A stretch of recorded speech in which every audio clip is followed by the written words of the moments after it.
Hey, good morning, everybody. Welcome in. Just getting a little bit of things set up here, and we'll get going. As you're coming in, feel free to please say hi. What's up, TJ? What's going on, man? Um, yeah, we're gonna get this show started here shortly, man. This is pretty interesting. So, and I have my thoughts. Um, but yeah, feel free to comment your thoughts. You don't have to hold anything back. I'm not one of those people that doesn't appreciate different thoughts. Jess, what's up? Hi, how you doing? Um, yeah, we're gonna talk about this. The main topic today: T-Mobile to acquire U.S. Cellular's assets in $4.4 billion deal. Um, I have my thoughts on this, and I'm yeah, a little weirded out by it. Why this deal's allowed to go through, but I'll get all into that here in a little bit. Let me bring you guys to be part of the live stream. So we'll get you guys in here so people can view.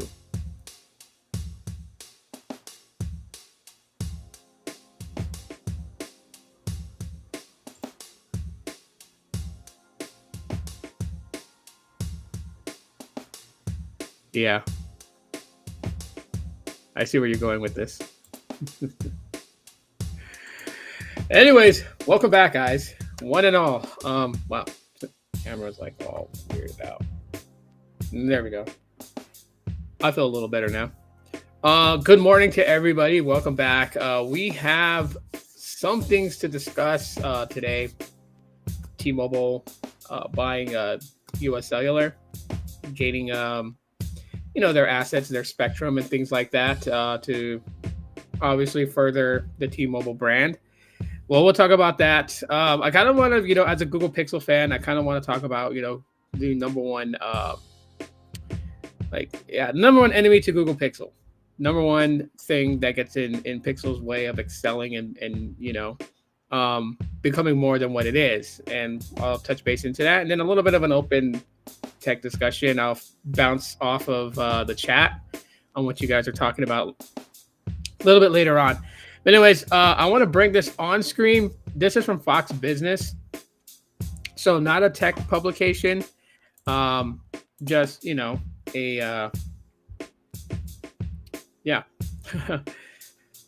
just a business webpage. But anyways, this is a source right here for where I'm going to be kind of just focusing on. And like always, I'll share it with you guys so you guys can read it, at your leisure. The link is there. Wait, why did it do that?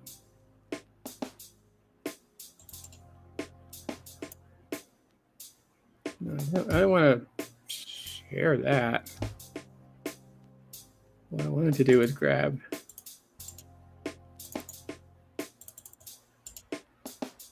Let's copy that and paste that there. There we go. Anyways.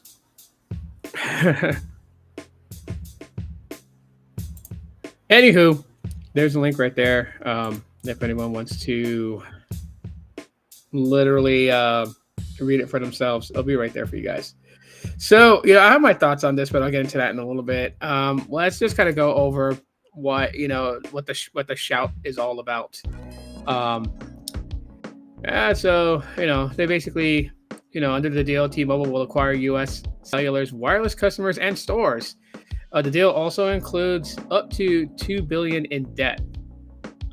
Wow. Acquiring their debt, obviously.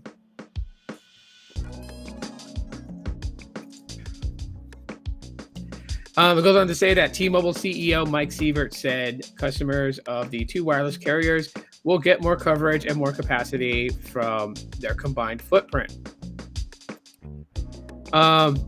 He also said that it would force competitors to keep up. And then they have this nice hyperlink here that talks about T-Mobile slashing 5,000 jobs to boost efficiency. Yeah, it's such a weird concept, right? They slash jobs, they put people out of a job. But they're spending money to acquire. they have their thoughts. They have their, right? We can sit here and nitpick at it and be like, you guys promised no job losses, no price hikes, and yet you guys are doing it. And at the end of the day, they're a business, and they're all about making money. They're not about keeping promises. Earlier this month, T-Mobile and Verizon were in competing talks to buy parts of U.S. Cellular. People familiar with the matter told the Wall Street Journal. However, the talks with Verizon weren't expected to result in an agreement. This is the first time T-Mobile has combined with smaller players in the industry. Not really. I mean, I know Sprint was a very, very well-known name, but it wasn't Sprint. Wasn't that big. And if they're talking about regional, if they're talking about like regional, then yes, US Cellular is small. I've heard of US Cellular because they're mostly in the Midwest and I believe North California, but they're not here in Arizona. Earlier this month, T-Mobile completed the acquisition of Kaena Corporation, which owns direct-to-consumer prepaid wireless brands Mint Mobile and internationally focused value brand Ultra Mobile. So that's so funny. The name of the corporation is Kaena. What are these, like based out of Hawaii? In 2020, T-Mobile US completed its merger with Sprint to create the new T-Mobile, which they advertised as a supercharged Un-carrier that will deliver a transformative 5G network. In 2012, T-Mobile US announced that it had acquired Metro PCS to create a value leader. So, they kind of just go over the basics of this story, literally, which is just, T-Mobile's acquisition of different companies, right? Because, they say that, and I like that quote. Let me go back to it real quick. Where the hell is it at? Let's see. Oh, yeah. Okay, maybe I read that wrong. This isn't the first time that T-Mobile has combined with smaller players in the industry. Yeah, it's not, because they acquired Metro by T-Mobile. This was around the time, like, it was so weird because you had Cricket Wireless and they were regional in certain areas. You had Metro PCS and that was regional in certain areas.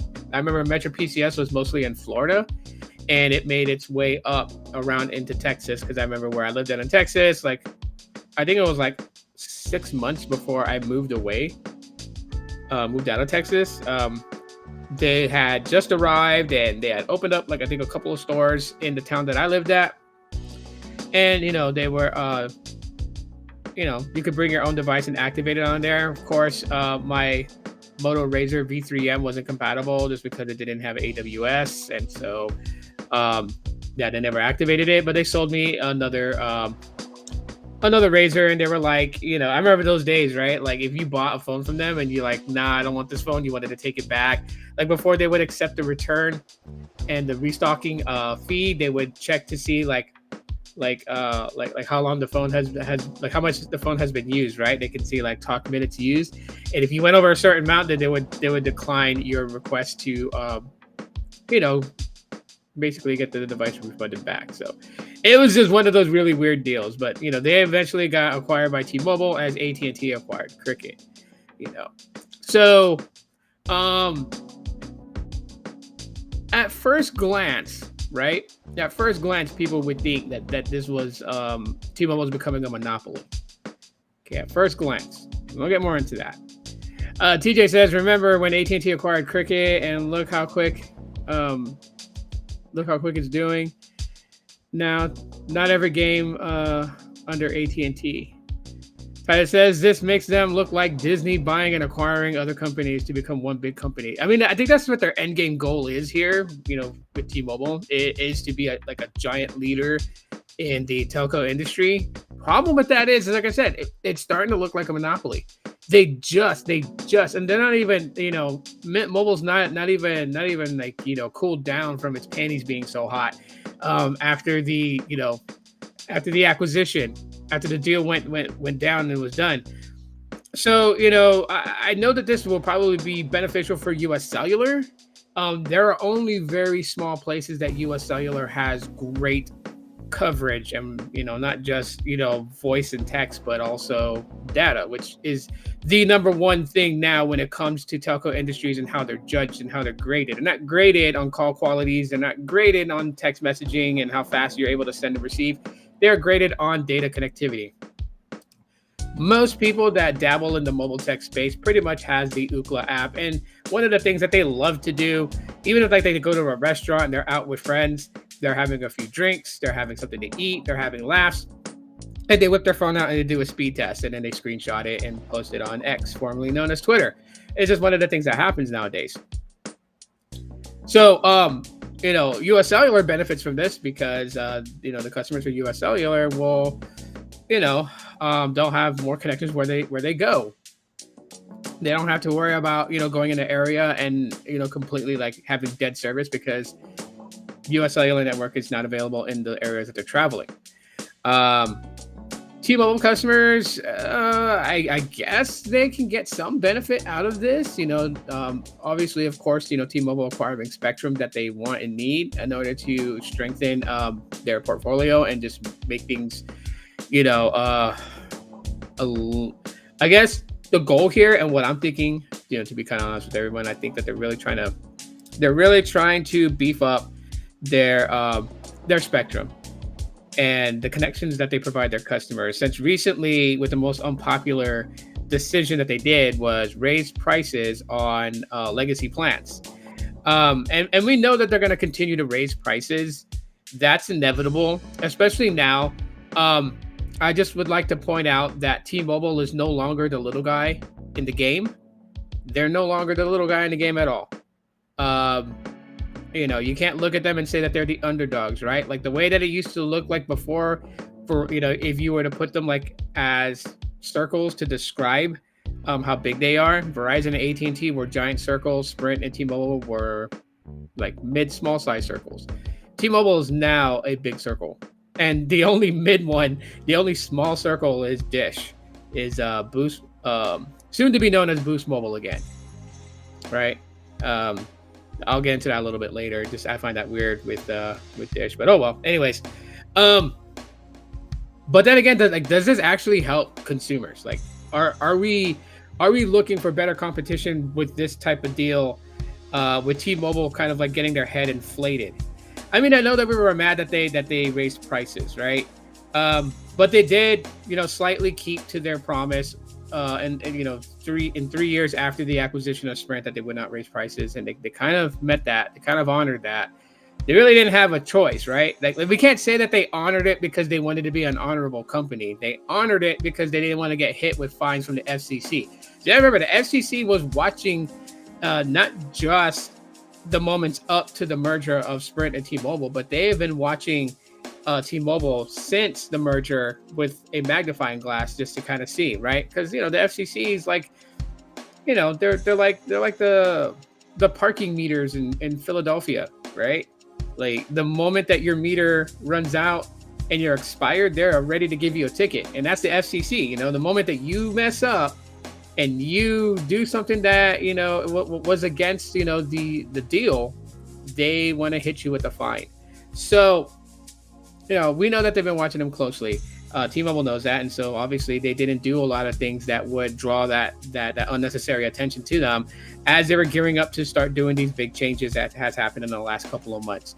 Price raises, plan changes, right? I did a quick video just kind of discussing Metro by T-Mobile, and just talking about the T-Mobile home internet, only because on the T-Mobile home internet postpaid side of things, they had changed the price plans for those. They had created more plans on those.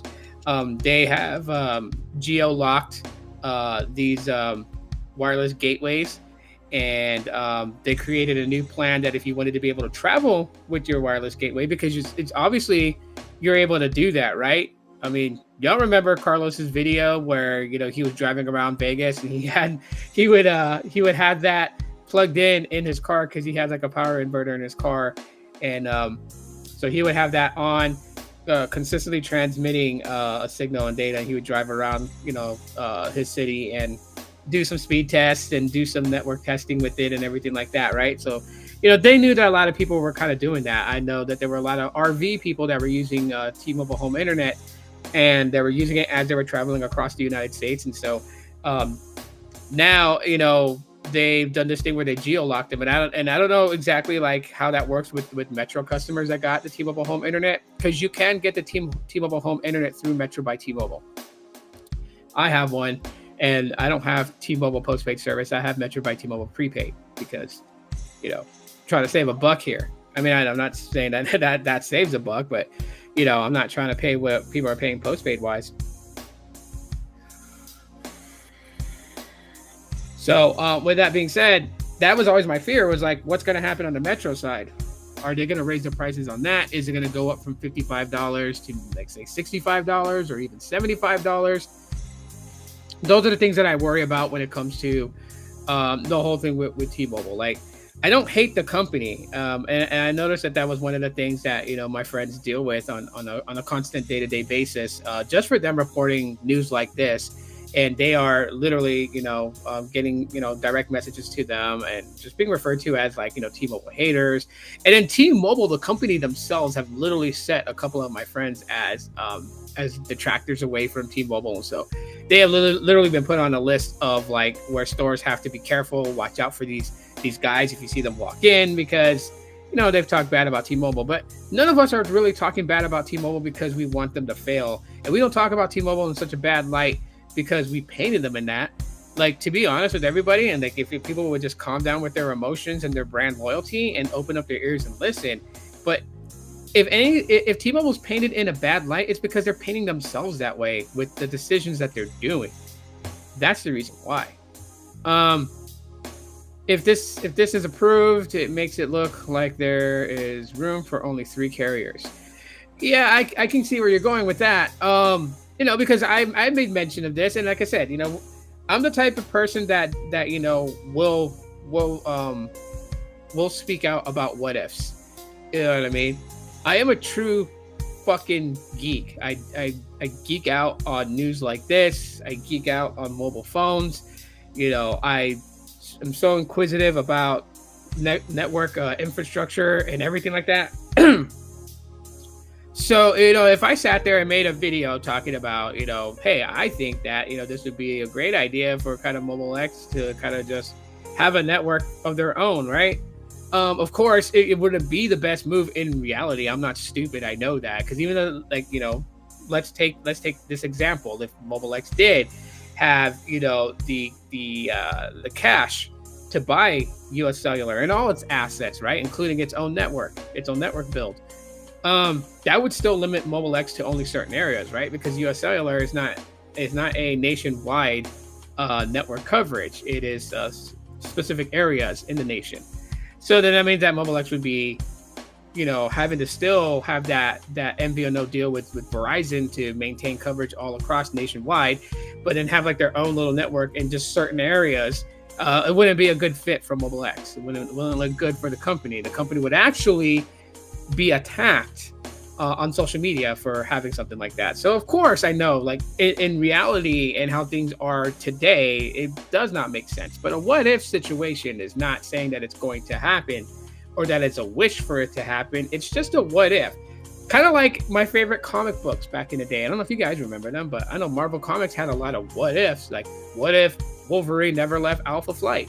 Like, I used to read those things, and of course, like, you have great storytelling behind it, but it doesn't mean that it's canon to the entire story. And that's the same things with my what if series, my what if videos. It's just like, what if they did this? How would things go? What would it look like? Even if Dish was to acquire US Cellular, like, how would that work out for them? I mean, we know that Dish is building out their own network and continuing to build out their own network. We know that, they made recent changes from Boost Infinite. They want to make it into Boost Mobile and just have Boost Mobile postpaid and prepaid, and they just leave it at that. And hopefully they stick with that, because any more changes they do is just really going to, like, screw up their whole idea of wanting to be the 4th carrier. It'll totally screw that up. So, but, Dish could have used this. They could have acquired the assets, the spectrum holdings that US Cellular has, and uses that to their advantage. But yeah, right now, regardless of the steps that Dish takes with Boost Mobile, and I'm going to call them Boost Mobile from now on. Boost Infinite is just done. It will always seem like we only have 3 major carriers in the United States. Dish doesn't even really hold on that. Now, I am not hating on Dish because of the personal beef between them and I, much less on anything else. Because where they have active native Dish service, I've seen people do speed tests and their speeds are phenomenally good. And if you have that type of connection with the Rainbow Sim from Dish, then you're golden. You're good. But there, like I said, and I say this a lot because this is where I get a lot of like customer viewpoints on Boost Mobile, Boost Infinite.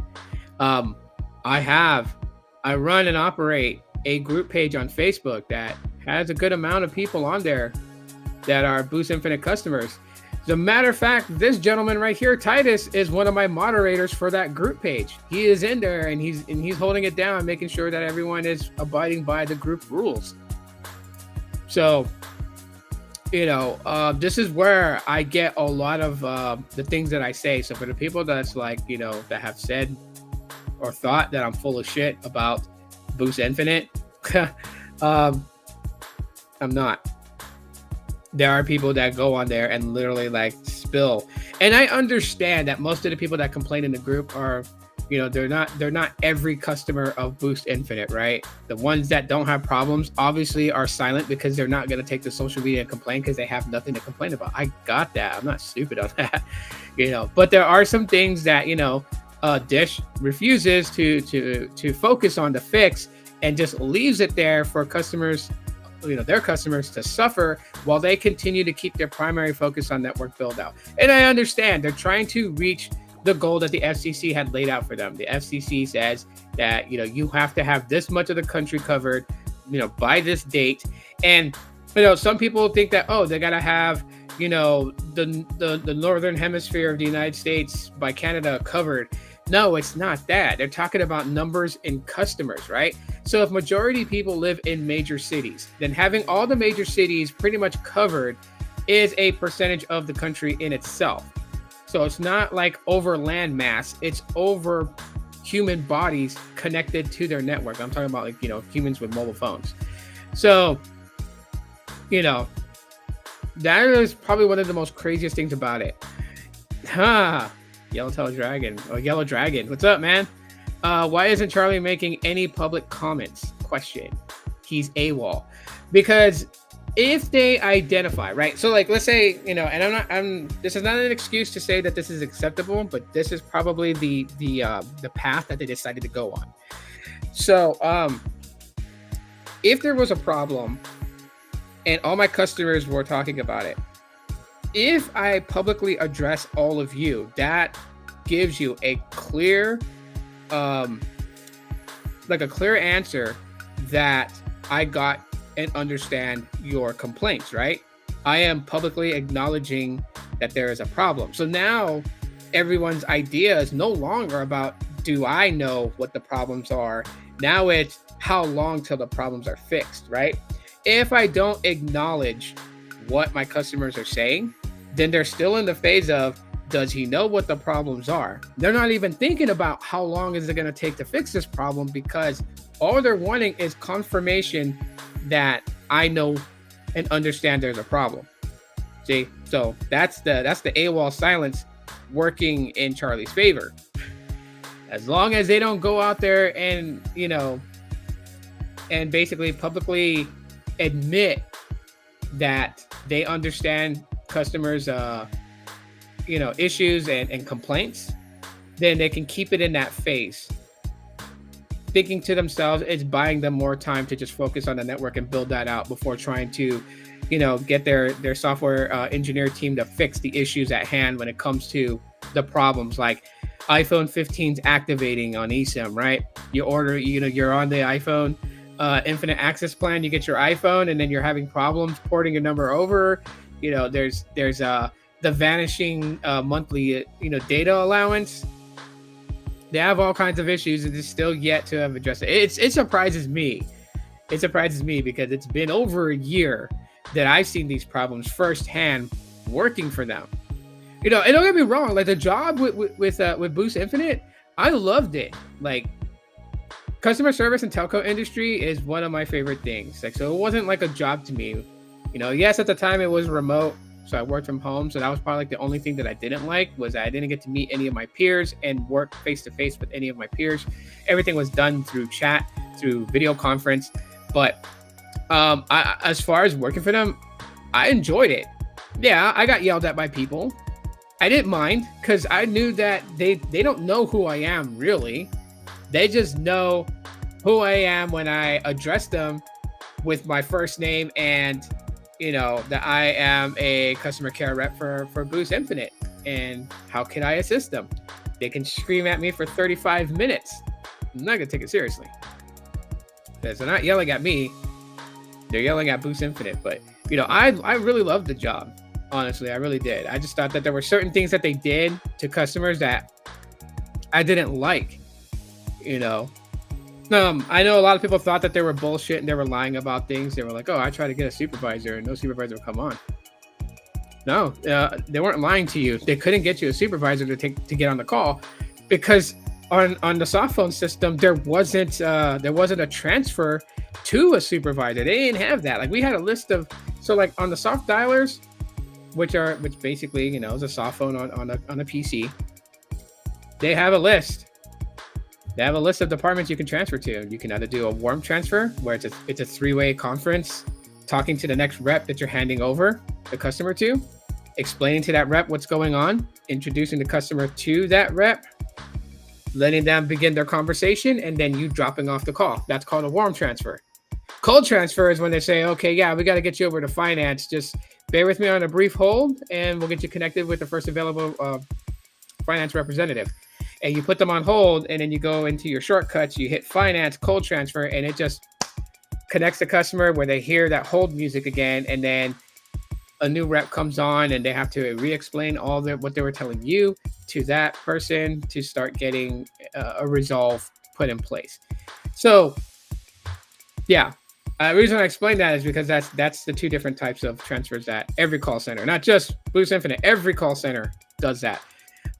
However, on that list of shortcuts of departments to transfer to, we could transfer to sales. We can transfer to, they added retention around the time that I left the company. But they added a retention department. I remember because they were training for that, and I almost took that position. I almost switched from senior level 4 care rep to retention. But then I remembered my days of retention in Sprint and said, fuck that. I wasn't going to deal with that. So, but they have many different departments.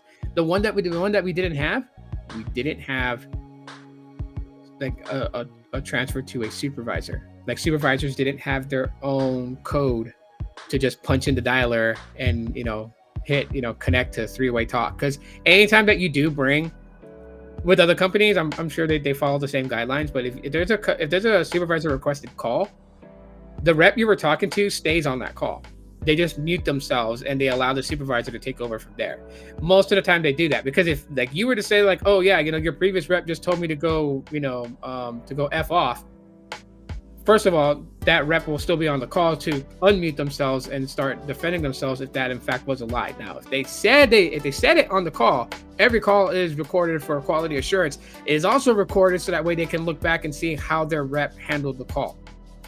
A record, and they only hold these calls for like 90 days tops, and then they get scrubbed. So if you ever have a complaint against a customer care rep, don't wait 3 months or after 3 months to file a complaint and then say, oh yeah, on this date at this time they told me this. No, that's why you got to file those complaints right away, because those calls get held for 90 days. Quality control in every call center will screen those calls and listen to it from beginning to end, because that's how they coach their care reps to do a better job. They listen to their call, they listen to how they spoke to the customer, they listen to how the customer responded to them, they make notes of it, and then they set up a once a week meeting to meet and go over it. Their timing of coaching is like 30 minutes. I honestly feel like that they should be, they should have a bigger quality control team, because like the call center that I worked at physically only had 4 people. And so it was really hard, because I feel like some people need like an hour of coaching. And I liked it when quality control would come to the care rep personally and do a coaching. I hated the whole idea at some call centers when they're like, oh yeah, quality made these notes, so they handed it to your team lead for your team lead to coach you, because the team lead is going to read their notes, and they're going to coach you based on how they perceive the quality control's notes, not and they could get that totally wrong. Maybe quality control meant something else by this specific statement, and yet the team lead perceived it in a different way. So now you're being taught differently. Like, I always feel like it should come straight from the horse's mouth, not from the donkey's ass. So, yeah, that's a little. I just gave you guys a little insight of call center work. But anyways, going back, I just said hashtag ADHD moments. I had one. They had no way to connect people to supervisors, and yet they were also told they couldn't say that I couldn't connect you to a supervisor because supervisors don't have a line for me to transfer you to. We were not allowed to say that. We just had to say that, oh, there's not another person that you can talk to. I am at the end of this line. I am the top person. The truck stops here. The person screams at me. I listen, and I tell them, I give them my first warning, and the first warning goes like this. So if you're a Boost Infinite customer who's been in an argument with them, you may have heard this particular line, but it goes, and I'll just generalize it, but Mr. or Mrs. Customer, I do understand your frustrations, and at this point right now, it seems that we are going around in circles. I have already explained that this, and this. So at this time, if you had any other questions, concerns that I am able to assist with to help resolve, I'd be glad to. But if not, since we are going in circles at this point, I will say that I will disconnect this call if we do not have additional, like whatever they're gonna say. And then, then the customer will tell them like, oh, F you, if you hang up on me, I want to talk to your supervisor. I'm quoting you guys from a interaction I had with a customer, which I tried not to laugh when they said that part to me, because I was like, I just explained to you that, the truck stops with me. There's no going beyond this point. It was far worse with Sprint. Oh my God, Sprint set up all the retention agents to get yelled at. They did.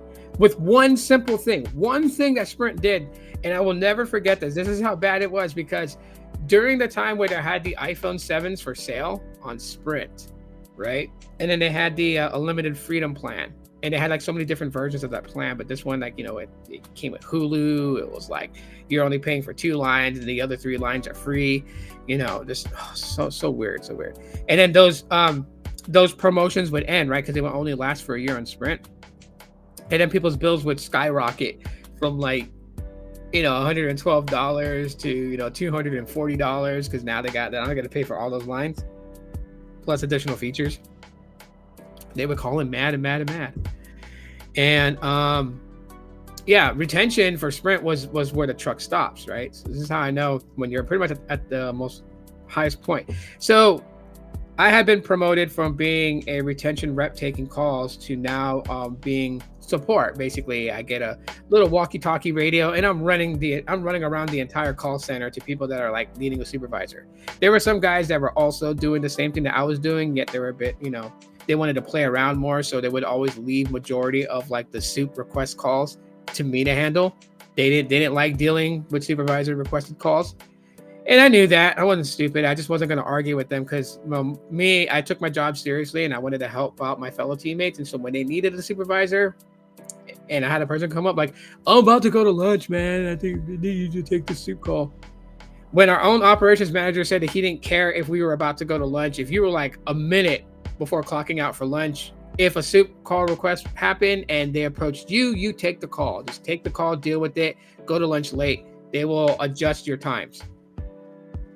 Right, because your efficiencies are one of your metrics that they would gauge you by on how good of a rep you are. So you always have to like let them know, like, hey, I went 15 minutes late than what's scheduled on my lunch, so that way they can move your lunch block to match the time you punched out for lunch. I digress from that. So anyways, I would take these soup calls. People would be like, I've been talking to people for 10, 15, 20 days. I know, and it's frustrating. I understand that. It is frustrating. Yeah, but as you signed up for the unlimited freedom plan, when you went and got the new iPhone and you got it for free on a promotional deal along with this promotional plan, it did say that the promotional plan was only good for 1 year. There's not a way for us to re-put this promotional plan back onto your account, because the plan in itself is no longer part of our system. We don't have a way of doing it. They'll yell, well, then just credit me back every month. But sure, that's something that we're not able to do, to keep crediting you back every month on something that clearly a promotional ended already. So it wouldn't be valid if we credited you. Our system would automatically take the credit back, which it would. No one would believe us, but it would. If I put in like $50 credit and it wasn't approved by a manager, then the system would auto remove that credit if it didn't receive an approval by a manager. So then they would get pissed off and yell and be like, I want to talk to who's above you. Be like, the truck stops with me, sir. There's no one I can talk to there right now? Nope. If you request to talk to a supervisor, I would just be answering the phone again, because I am the one that answers all supervisor requested calls. But now I tell them, like, yo, if you want to go above me, I can give you an email. And they'll be like, yeah, give me the email. And I'll tell them, well, the email is sprintcares@sprint.com. And as soon as I said that email, they would tell me to go F off. Because, the email it was like adding insult to injury. It was adding insult to injury. So that was probably one of the biggest problems ever.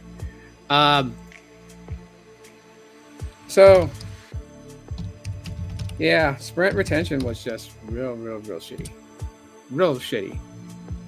Gotta have big nuts to work there. So I'm not trying to like overinflate my head. I'm like dead ass serious. People hated Sprint so bad. And one of the biggest complaints about that one was just like, I can't browse the internet and be on a phone call at the same time. And I'm like, why? You should be paying attention to where you're going if you're on a phone call, not checking your browser. But I mean, that's, So it's one of those things. So I'm at a loss for, T-Mobile and this whole acquisition of US Cellular. I mean, will it have some benefits from it? I mean, obviously it will have some benefits of it, but like, how is this going to impact customers going forward? Because I can tell you right now, customers couldn't take another hit on another price hike, whether it be legacy plans or if they revamped their current plans and raised the prices on those. Like, those are the things that people are afraid of. They're afraid of that, it's going to come to a point where it's just like they feel like they have the full upper hand and rule with the mighty fist. And so they will go ahead and just raise prices and do the same on the prepaid side. Because right now, I don't know if anyone's felt the same that I felt about prepaid, but I don't feel like it's a super value to be on prepaid anymore. I don't. When you look at all the prepaid options that there are out there, some of them just seem like they're slightly okay, some don't. But I just when you look at the main ones, I don't feel like it's a really good value, and just a little surprise for you guys. What up, Steve? Tito, what up? How's it going, man? Not bad, bro. Thanks for letting me on. Oh yeah, I know you're very in tune with this, right? So I want to hear more of your thoughts on it. I watched your live stream the other day, and it was pretty cool just listening to the entire panel just kind of weigh in on how they felt, and of course, those that have been calling out T-Mobile about that they will raise prices after 3 years, obviously they were right.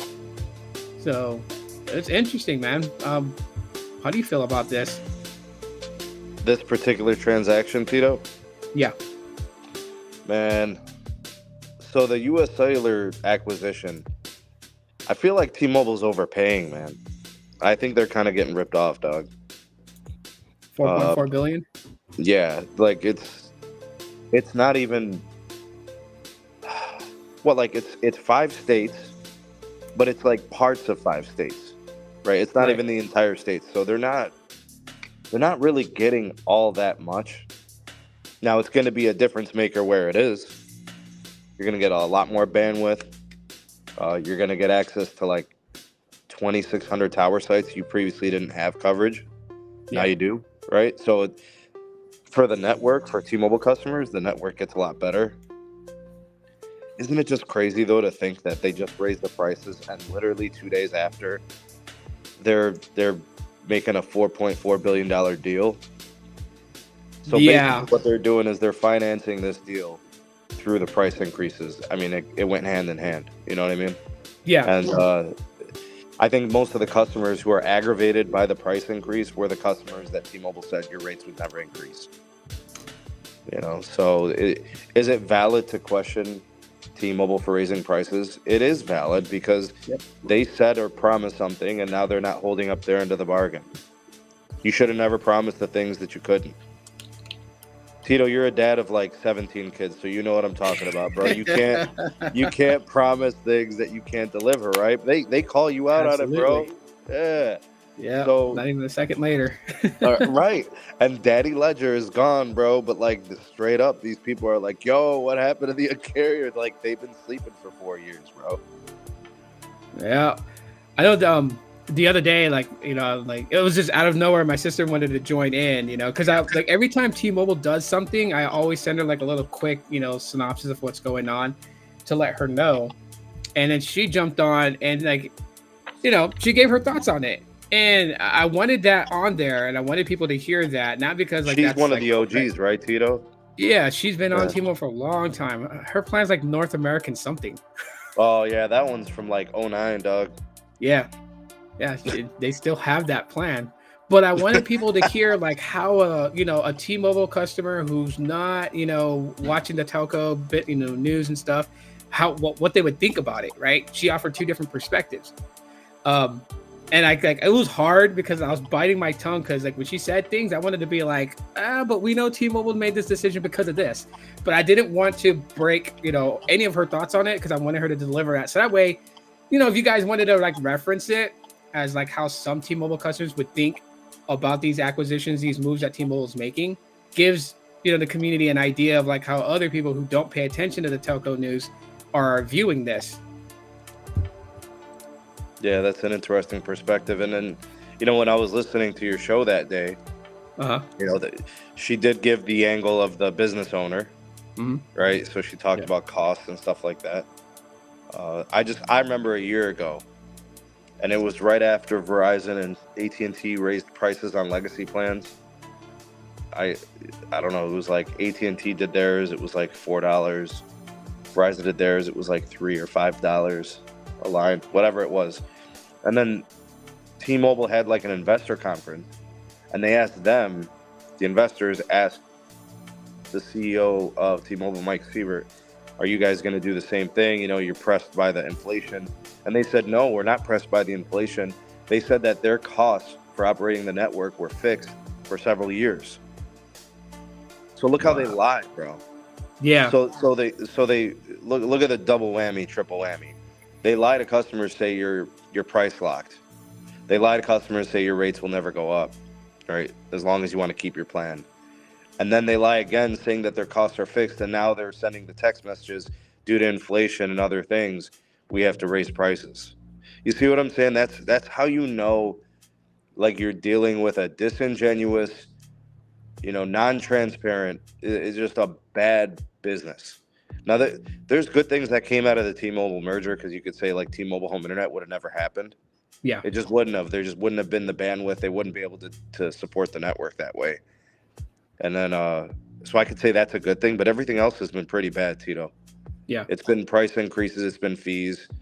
It's been broken promises, concessions that were violated with the merger related things, the jobs, tens of thousands eliminated, you know. So to me, it's just more of the same. You know what I mean?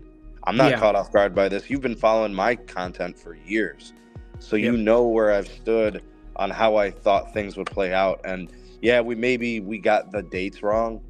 You know, we said that prices would go up after the 3 years. Okay, so they went up after 4 years.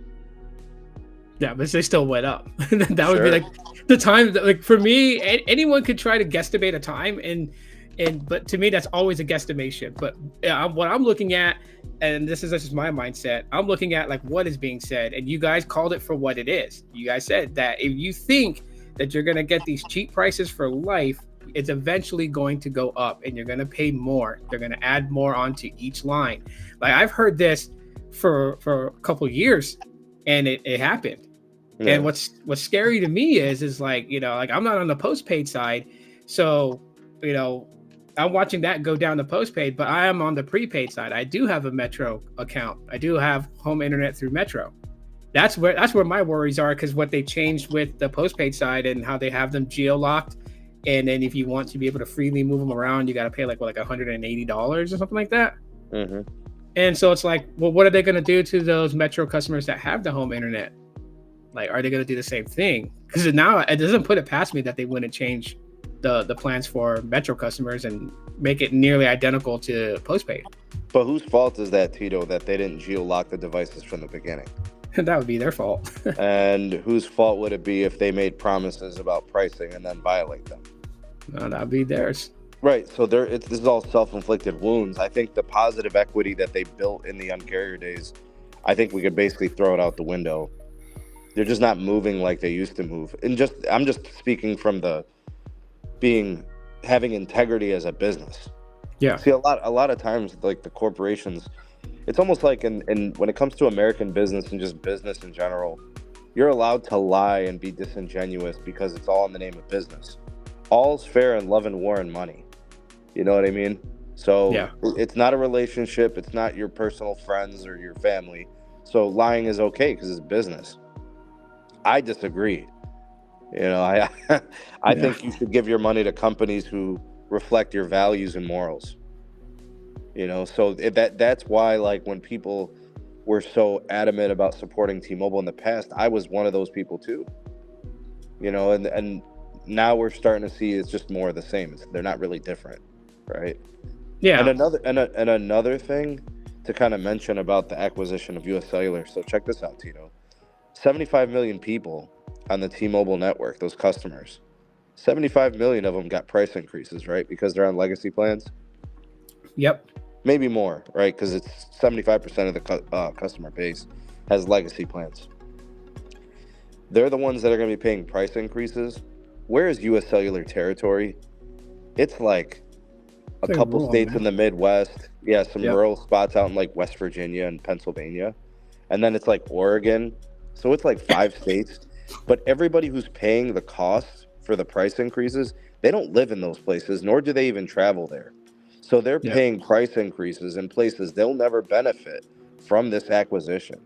They're not going to feel good about that if they knew that. Oh, yeah.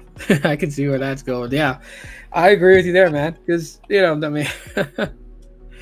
it's for me, I guess one of the big things that I look at when it comes to all this is just like, where will it go as far as like the impact on customers in the future, right? And as T-Mobile continues to grow, because they just acquired Mint Mobile, right? Mm-hmm. And I know you champion for Mint Mobile, like live streams every time. You were always pitching out there, not for any personal gain, but just for the simple fact that it did make sense when you looked at it. You got a pretty good connection with Mint Mobile, and you got to save money on that. Yeah, why not? Yeah, good. Now value. That they are, the value and everything that you would always pitch that in the beginning. Now that they're part of T-Mobile, how do you feel about that as far that acquisition being done? As long as it's left untouched, I don't care. You know what I mean? Like, as long as they continue to operate as they have been. Once that becomes disrupted, it's all hands on deck, bro.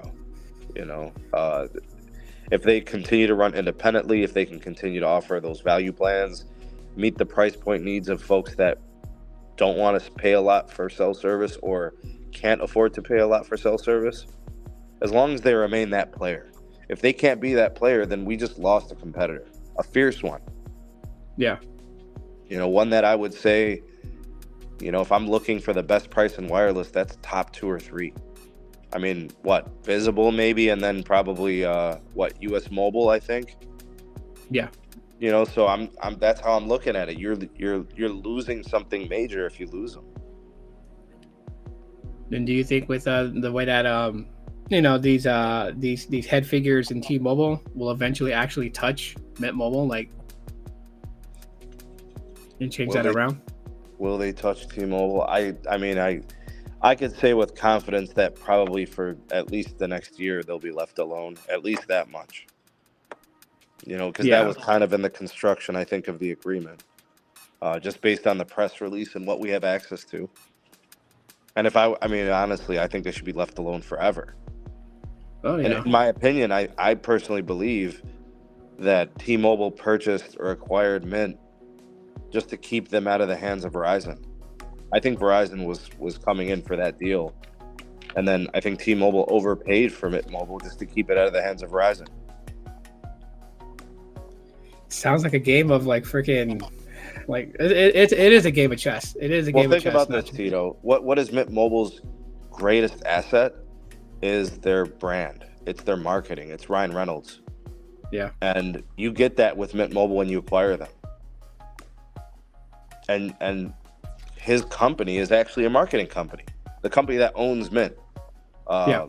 So, and he's the CEO of that. He's the owner. So that's what you're getting. You're getting very valuable marketing assets, which we all know that Verizon's weakness has been and still is their marketing. You wouldn't know that they have really good deals on wireless. You wouldn't know that they have really good deals on home broadband. You wouldn't know because their advertising isn't effective. Their messaging isn't effective. T-Mobile's is much more effective. Mint Mobile's is much more effective.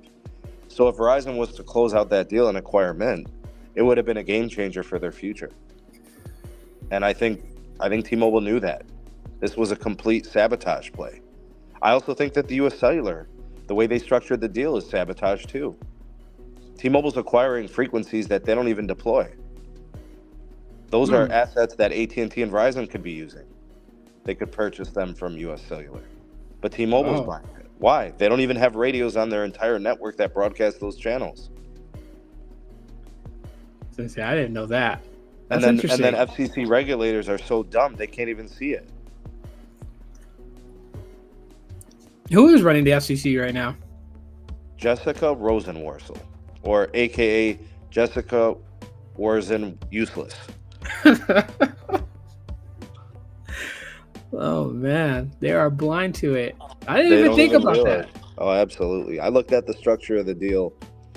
It helps T-Mobile more so because it gives them native coverage in places where they previously were roaming on U.S. Cellular. So now they get access to 2,600 cell sites, and they get access to about 30% of U.S. Cellular's bandwidth. Well, why the hell didn't they take the rest of it? They did it so that the rest of the assets are less desirable. That Verizon AT might not even bother. They'll say it's not even enough to really even capitalize. Yeah, because I did read. Well, on this page itself, it did make mention that Verizon, was interested in it, but the deal didn't go through as what some had thought. But it did mention that Verizon was interested in it. So, okay, now I see where this was going. So, they could have capitalized on it. T-Mobile is acquiring it. So these are just all strategic moves, really, just to kind of like cripple the competition or keep them out. Why else would you overpay for these assets, Tito? Yeah, that makes a lot more sense now. Because I was wondering about that too. Like that was like my main thing from the very beginning, right? So just me, just being like an everyday customer person that just likes reading about tech, seeing that they paid $4.4 billion, for U.S. Cellular. But now I'm thinking to myself, like not long ago they did raise the prices. And to me, like the first thing that comes to my mind as just an everyday person is when a company raises prices, they need money. That's just yeah. So it's like if you need money, then why are you spending this much money? So, yeah, they have shareholders that they have to return their interest. So a lot of the pricing that you're seeing and the fees and the increases, it's also these transactions. They gotta remain in a position to show that their free cash flows are going to accelerate every quarter, every year. It's just a different version of T-Mobile, and we're ahead of the curve in our community. We just pay attention to everything. So, you're consuming the content, you're researching, you're reading, you put all this stuff in your memory bank, you store it, and then something happens, and you start connecting the dots. Yeah. Yeah. Oh man. So do you well, and like one interesting question that I get from people that I know that have T-Mobile, and I haven't answered their question on it yet, because I'm like looking into it. I'm just thinking about where do I see this going, but I'll pick your brain on it. So this round of price increases is not just the only round that they'll ever do it. Like we're gonna see another one again down the road. What would you say that look like? You know what they did, Tito, is they didn't raise everybody's price. Yeah, it was just legacy. Right? Not even every legacy plan. Like my brother got a price increase on his T-Mobile One line. Mm-hmm. But I know people that have T-Mobile One lines that didn't get price hikes. So what they did was, I think they only raised, let's say it's half of the people. Yeah. Or 2/3. They're leaving the rest for a later time. They'll hit them with the same message, maybe the end of this year, maybe the start of next year. Thanos, it's like the Thanos snap, like it was like 50-50. You got dusted or you survived. Whoa. It was indiscriminate, and it was just random. I think that's what they did here too. Ouch. I think they just took some and left some untouched, and then they'll get those later.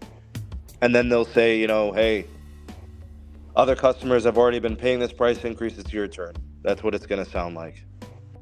Oh, okay. It's like one of those, we got to make it fair type of thing. Woo. So that explains why my sister didn't get that message, because she didn't get it. Like she's been paying attention to any customer messages from T-Mobile. She hasn't gotten it. So I don't know. Well, I'll report to everybody how she feels, because when it happens, I'm gonna say when it happens, I know she's gonna reach out to me and and tell me how she thinks then, and so I'll relay that to everybody afterwards. Yeah. Well. Yeah. And I think the bottom line, Tito, is a person's gonna evaluate this. They really have to think about this.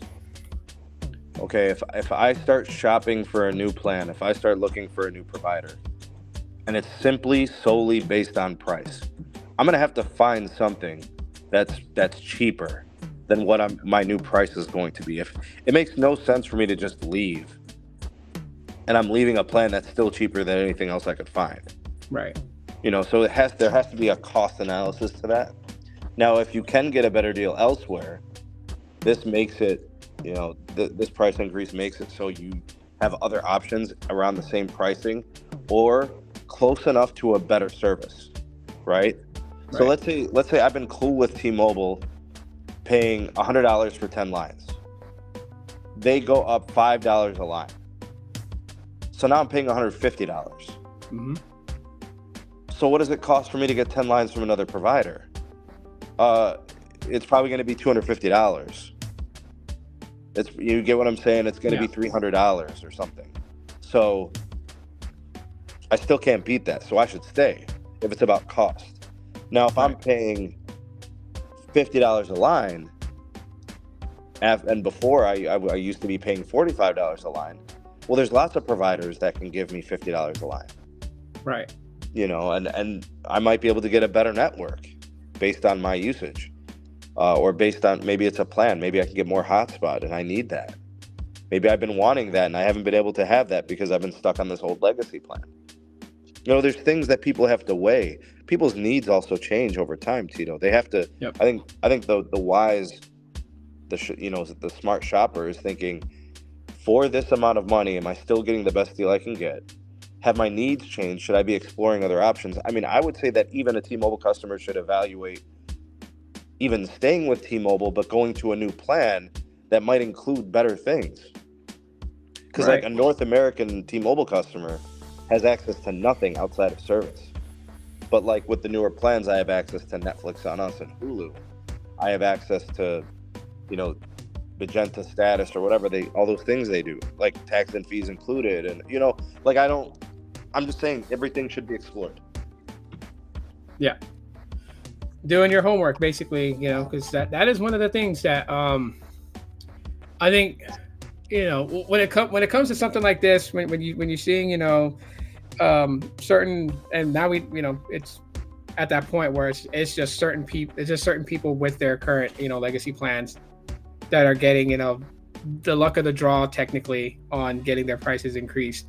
Eventually everyone will reach that point. So yeah, doing your, your own diligence in researching, finding out what's best for you, looking at all the options that you have out there. Because I know that's one question that you hit everybody with, that, I paid attention to that question. You would ask the community, and that's, for what you're paying now on T-Mobile and the type of service, network quality that you're getting, is it warranted? Like, do you feel like you're okay paying this amount for what you're getting for this, or there's other things? And it's kind of like planting the seed to jog the mind and make people go and do their research and really find out, like, is where they're at currently still the best option? Is there a better option on the same brand, or is it okay to look elsewhere and see what other companies have to give them? So I think that's cool when you do that, because it really gets people thinking. Yeah, I try to, me, Tito, the mission of the channel is to just help people be more informed. You take the information, you do what you want with it. I think some people misinterpret the direction of my channel and misunderstand it because of brand loyalty. They kind of lose track of what's real. But, me personally, man, I don't really do brand loyalty. I think they're all just the same. And I always view myself as a consumer advocate first. Yeah, brand loyalty is one of those crazy things, man. I watch your posts on X, and I always get a kick out of it when you decide to highlight somebody. Because people say the damnedest things, bro. I wonder if they really take the time afterwards to really think about what they just said and how stupid it sounds. Yeah, it's wild. Lately, though, I haven't really seen you post anything about anyone saying that you're paid by Verizon or you're paid by somebody else to take them down. So those happen to kind of like die down a little bit. I've heard it all, Tito. I've been called a Verizon shill. I've been called an AT&T employee.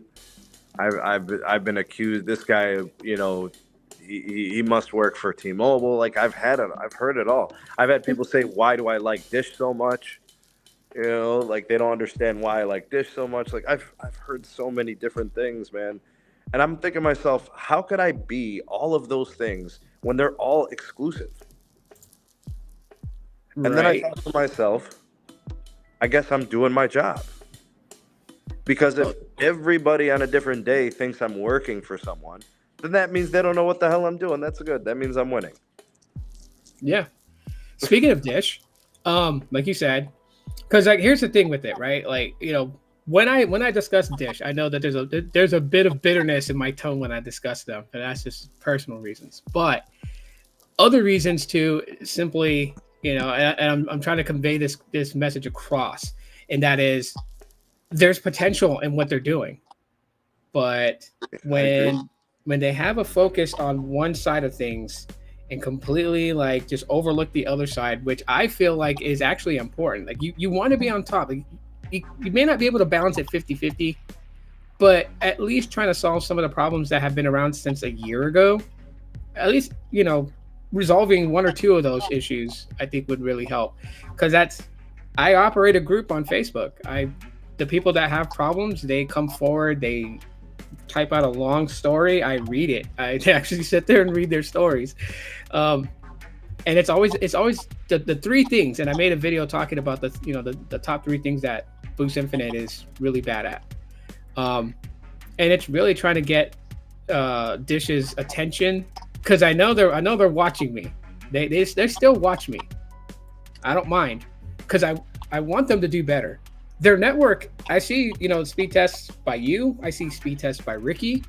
I'm like, this is great. Like, people will benefit from this type of speed depending on what they do with their phones and other IoTs. But when you are coming in, leaving like Verizon, leaving AT&T, and you're taking the infinite access for iPhones, and you're getting that brand new iPhone 15, like, I know how it is as a consumer. I get anxiety. I got my new phone in my hand. I want to get it activated. I'm porting a number over. It's taking a while. There's people that have gone 3 weeks, and I'm thinking, why did you wait 3 weeks? Even if you're not getting activated and you're not getting answers, like, you're just sitting and waiting for them to tell you, okay, it's time. like push a little bit, you know. Yeah. But that's like the only problem really with Dish. Like honestly, most things that they do, most activations that they have they activate, it goes off just fine, no problems at all whatsoever. Like I've activated in a total of 10 lines with Boost Infinite since the beta stage, up until I decided that I was going to stop paying for my services with them and close my account. But I've never had a problem with activation, so I can't really say that I can truly resonate with those that are having those activation issues. But I do know they exist because I worked their customer care and I had to deal with some of those. So it's just one of those things. I want Dish to do better. And I think we all can agree on that. Like that's all we ever do when we talk about T-Mobile, Verizon, AT&T, Dish. That's what our goal is. We want them to do better. Well, everybody was always, like, well, I don't want to lose Sprint. We don't want to lose a competitor. We saw their weakness. We saw their inability to compete. I mean, the only way they were able to actually have positive net adds was to give away free lines of service. And they did a lot of that. and that's the thing. When you start giving your core service and product away for free, you might as well shut your doors. Yeah. Because anything that's good is worth paying for. Oh, yeah. Yeah, I remember those days. Like it's at the moment that they had all the... I like to joke around and say they had the 1 million configurations of unlimited freedom, because there were unlimited freedom plans that customers had, and I looked at it like, when did this happen? And I'm like looking through all, like, we had almost an endless list of unlimited freedom configurations. I'd pop it up and start looking for it by the SOC code and be like, damn, I didn't know we had this. And it was always, every one of them had one thing in common. They were giving away lines. Some gave 3 lines away. Some gave, like you paid for 1 line, the rest were free. Some were like you paid for 3 lines, 1 was free. They had so many different configurations, and then adding Hulu, adding these other additional features, but they were all 1-year promos. And it was like that was the biggest thing, because rather than letting their retention team, who mostly dealt with it, pretty much like just explain to the customer, like, this was a year promo plan. You're now on the regular unlimited freedom, 65 for the first line, 55 for the second line, and then lines 3 through however it's, damn, I can't believe I remember the pricing on that. But it was like they were like, okay, we'll find a way to give them those lines for free again. And that really hurt so bad, because we would do it for some customers and not do it for every customer, and then word of mouth got through. Those customers will call back and be like, you did it for my neighbor, you better do it for me. They just opened Pandora's box when they just said give it to them. Yeah. And I was like, okay. Now, where's Sprint now? They're no longer here. Yeah, Sprint at the end was just an investment by Masayoshi Son of Japanese holdings company, SoftBank, and they weren't really keen to the investment it took to own and operate and build networking. And, the assets were deteriorating. The customer acquisition was difficult. I don't know. I think CEOs making bad decisions, a business model that was unsustainable. It was a lot of things, and then, this circles back to Dish kind of replacing them. We kind of just want Dish to find some success. And success for Dish is not to become Verizon, AT&T, or T-Mobile. It's to become a profitable business that is also a competitor that enhances the industry for consumers. And right. Like, there's the potential to do it. They have assets, they have smart people, they have, work ethic, the want and the need to survive, and all those things. I just think up to this point, there's been some bad decisions. There's been some poor execution. There's a lot of things we can look to and point at and say, that was a problem. But some of it is self-inflicted. I don't think they need to treat dealers the way they do. I don't think they need to, have some of those business policies. I think that's harmful for people, and it's harmful for their own business. And I think that's why, their current dealers and past dealers have looked to other brands, so. Yeah. Yeah, So it's tough, Tito. It's a tough situation they're in. So with the possibility change that Boost Infinite is going to rebrand itself to to a name that's already recognized, is I get fed from people from yeah, they're really looking into just like naming it Boost Mobile completely and sticking with that. Yeah, Um, yeah. They're doing like a relaunch at some point this year. yeah. Uh, do you think it's a positive or a negative? It's got to be better than what it's been, Tito. You know, if you've been in the basement your whole life, you're just trying to get to the main floor, dog. You don't have to go to the second floor. You don't have to go to the penthouse suite. You're just trying to get to the main level, right? Right. Yeah. Yeah, I think I think it makes sense, and I know where you're going with that. And this is like just what I try to tell people that ask me about it, where they're like, "Well, Boost Mobile's got such a bad tarnished rep that it's just going to be detrimental." And I'm like, "Well, not necessarily. It may have a bad rep, but it has a rep. That's what they're playing on. Is that because they listen to their customers, and when people call in, they don't call it Boost Infinite. They don't. They when they're screaming and yelling and they're mad, it's Boost Mobile. It's always Yeah. Boost Mobile that comes to mind. So why not play off of it? It may not be the best publicity, but it's still publicity. Everyone knows you. So that's where you're going with that, to get out the basement thing. Boost Infinite is still a name that people are just like, huh?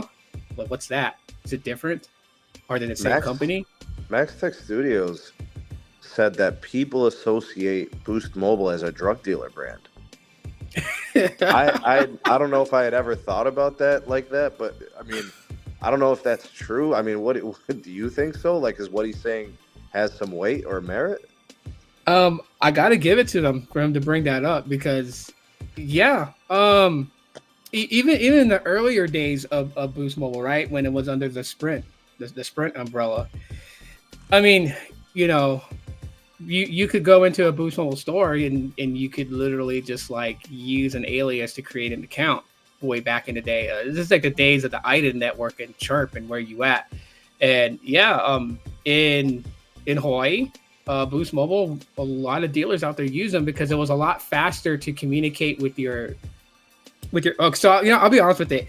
I have a friend who sells pretty big in Hawaii. A lot of people know who he is, and so the fastest way that he communicates with a lot of his people that's out there, like in Waikiki, and they're standing around, they're making their deals. They're in downtown Honolulu, they're in Aiea, they're in Waipahu. Like they all carry Boost Mobile because it's faster to chirp each other than to dial a number and call or go through a contact and hit call. They could just easily, if they knew something was coming, if there's like a sting operation, they could just get their point across. So like for a long time, Boost Mobile was used like that. Even Nextel was used like that. And they just stuck with it, right? Because most people's like if they have something and they're happy with it, they're not really going to change. So even when the CDMA days came and going forward, a lot of people just recognize if you had a Boost Mobile phone, more than likely, you were connected some way to the dark elements. So yeah, he's not wrong. Surprised he knew that. Yeah, he said that on my last live stream, and I was just like, man. But I mean, Yeah. I do remember those days. I remember. Well, first of all, there's this element of those carrier brands. Okay, so Cricket, Boost, and Metro. Yeah. So I think the better definition for those brands is the urban unlimited carriers, right? Yeah. Their retail presence has typically been urban. And Yep. I think that's where, when you talk about urban, you're getting some of those folks, you know what I mean? Yep. So when he says that, I think that's kind of what the intention is. It's Yeah. you're serving a customer base within that segment of cities, and that's some of the customers, I suppose. Yeah. Which, I mean, that's a given on that, right? I mean, that's what they were. Like Boost Mobile, like I was just giving it like an example of how they used it. But yeah, even Metro and Cricket and even Alltel prepaid was used.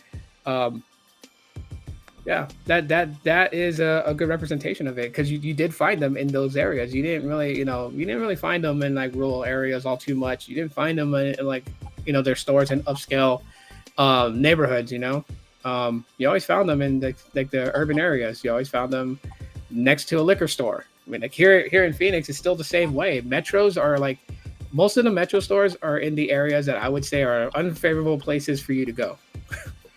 So But I always see Verizon stores near shopping malls. yep, I always see AT&T stores, like kind of sort of like that, but oftentimes like business strips. mm-hmm. Yep, I see T-Mobile stores next to Jimmy John's, yeah, and then I don't see any metros in those same places. I see metro in the urban core. yeah, It's like it's near and this is I think Crickets too and Boost. It's near like neighborhoods that also have like urban businesses, right? yeah. So it's like clothing stores and other things. So like, yeah, I see those trends. It's crazy. Everywhere I see a Jimmy John's, there's a T-Mobile. It's almost like they want you to buy a sandwich and get a new line of service whenever you go to that strip, Now, it's funny you say that because T-Mobile, that's over off 7th Avenue and McDowell, right next to it is Jimmy John's. Yeah, that's like their thing, man. So if they're opening a T-Mobile store 2, 3, 4 years ago, maybe more, maybe, because like the golden era of T-Mobile was like from 15 to 18 for growth. Yeah. Like they were just taking customers like crazy from AT&T and Verizon, and that's what they did. They opened up those stores next to Jimmy John's.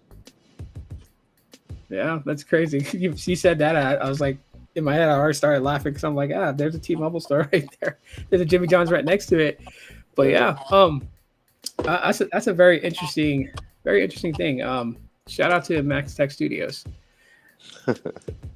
Yeah, it's a cool dude, man. I was watching him on your live stream the other day, and he sounds so chill. Yeah. Yeah. I watch his videos. I watch his coverage on when he talks about Boost Mobile and Boost Infinite, and I've been following his channel for a while. Just watching. He's hilarious. He says that the old CEO of Sprint, the last one was Marcelo. He says he calls him Mario, like Super Mario. It's hilarious, bro. Oh my god. I've met Marcelo once. He actually came to our I hear he's a really big dude. Yeah, I would say that. I mean, I want to say that he was massive, but yeah, he is. He is a little on the tall side. He's it was just weird. Did you know that he was peddling his mom's clothing, bro, when he was a kid? No. Yeah, dude, he was hustling his mom's clothes, bro. Jeez. He was telling a story how he had 100% markup because he was selling her clothes, bro. Back in Bolivia or wherever the hell he's from. Yeah.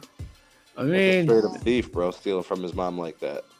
Yeah, he was weird. Like it was a nerve-wracking day just because he came to visit the call center. He was looking around. I know a lot of us were nervous because so thank God it wasn't me, man. Because I thought that my operations manager was gonna have him sit with me. Thank God he didn't choose me, but he chose somebody that was in my row, and he literally hijacked into that person's phone and listened to the entire conversation. And I was like, man, that has to be nervous, like so nerve-wracking because you're like, I can't mess up on this call. I was like, oh God. It was cool seeing him there, but he only came once while I was working there. I don't think he was very hands-on because at the end he wasn't even doing earnings calls. Yeah. Like I have a friend that works at a T-Mobile call center here, and they've seen John Ledger like a few times in a year go to their center and walk around. I was like, oh. Yeah, he used to get around quite a bit. Yeah. And that resonates within your company, Yeah. I want to switch tracks here because I did I watch a lot of people's video coverage on Pixels. And I know that, that you have your thoughts on Google Pixels and, being a part of Team Pixel. I've noticed that there's this trend that's happening. And to me, it's not shocking because I've always thought about it like this. Google is their only biggest worst enemy is themselves. They always seem to shoot themselves in the foot when doing something. And now I'm starting to see more videos get pumped out, with the recent Pixel 8a and the Pixel 8 series and all, and a lot of these guys are now starting to talk that noise that I've said before. They're always wondering, why is Google doing this, or why are they, cannibalizing this? And it's like, because that's what they do. They shoot themselves in the foot. I mean, I've always been a firm believer that Google doesn't have a deep investment in their Pixel phones, because that's not where they make their money from. They get money. They really don't want, like, the DOJ really kind of like snooping around Google and Alphabet. So to make sure that, I guess what the money is on the upside, they spend their money. And spending their money on projects like the Google Pixel phones, the Nest products, it shows they're doing something with it, instead of just like gobbling all that money up and massive, profits. But they've never really taken the Google Pixel phone seriously. And you've used Google Pixel phones. How do you think about that? Do you think it's a shocker that people are starting to figure out that Google's not 100% invested in their own device? I mean, if you look at the way that the phones are hardware-wise, you'd say that they've always kind of left something out on the table. Like, they could have did something more. They could have done something better. They could have done something bigger. It's always felt like they left a little bit out there. Yeah. And I don't know if it's intentional. I don't know if they're doing their best, but it's not good enough, kind of deal. I don't know what those things are. I just know that there was a time where they were really pushing the phones very aggressively. Mm-hmm. I'm talking about the Pixel 7 generation. Yeah. I mean, that was a very, very aggressive campaign. I saw the phones on a ton of commercials. Mm-hmm. I saw the phones all over Twitter, X, and social media. They were real, and they were advertising on the NBA playoffs and the NBA finals. So it wasn't from a lack of trying in that respect. So I don't think I subscribe to that school of thought where they didn't try. Yeah. I just think that the market is hard to penetrate because of the stranglehold that the iPhone has. So they're working hard and they're trying to make a good product. And they've done a nice job to create lifestyle enhancements to the smartphone experience. But people are unwilling to give it a look or a try because of whatever other obstacles are associated with not owning an iPhone. That's what it boils down to. If I have a Pixel, that means I don't have an iPhone, which means my bubbles are green, which means I'm not in these chats, which means the Snapchat camera system sucks and all this other stuff. All that stuff is like major to the young demographic that is using iPhones, and right. For even like the folks that are my age or older, the simplicity of the iPhone just rocks their world. Everything is done for them. They don't have to feel compelled to do a bunch of customization. According to them, the apps work, so they don't care. It's all those things, and it's a product they have an expectation for, and it's a product that often meets their expectations. And I think with the Pixel, it becomes an unknown. It's an unknown commodity. A lot of people that try Pixels probably end up keeping them long term, but just getting them to try is the hard part. Right. Yeah. That's like one of the things that I've noticed over the years with Google Pixel. And it's like, I commend them for all their efforts of what they've tried to do. I actually had a discussion with somebody that I'm not going to name because they don't want to be named. But, the whole campaign with Team Pixel and getting content creators to review, that was a good idea because, it didn't cost a lot for them to do that. They didn't have to dump a lot of money into marketing and campaigning it, where they just had creators give them the phone and let them make videos about it. And it was working, a lot of guys in Team Pixel, a lot of girls in Team Pixel, and they would make their reviews, and they had this positive vibe to it, smiles on their face. This is what the cameras can do. This is the smart features of the phone. But then over the years, that started to kind of dwindle a little bit. You had people coming out and they were like, they're not giving like a super favorable review. Which honestly, I can respect that, right? Because if someone's going to be honest and tell their experience, right, that's You know their what it is, experience. Tito? It's because they don't have iMessage. I mean, let's be honest. Yeah. The still photography on the camera is superior to the iPhone. Oh yeah.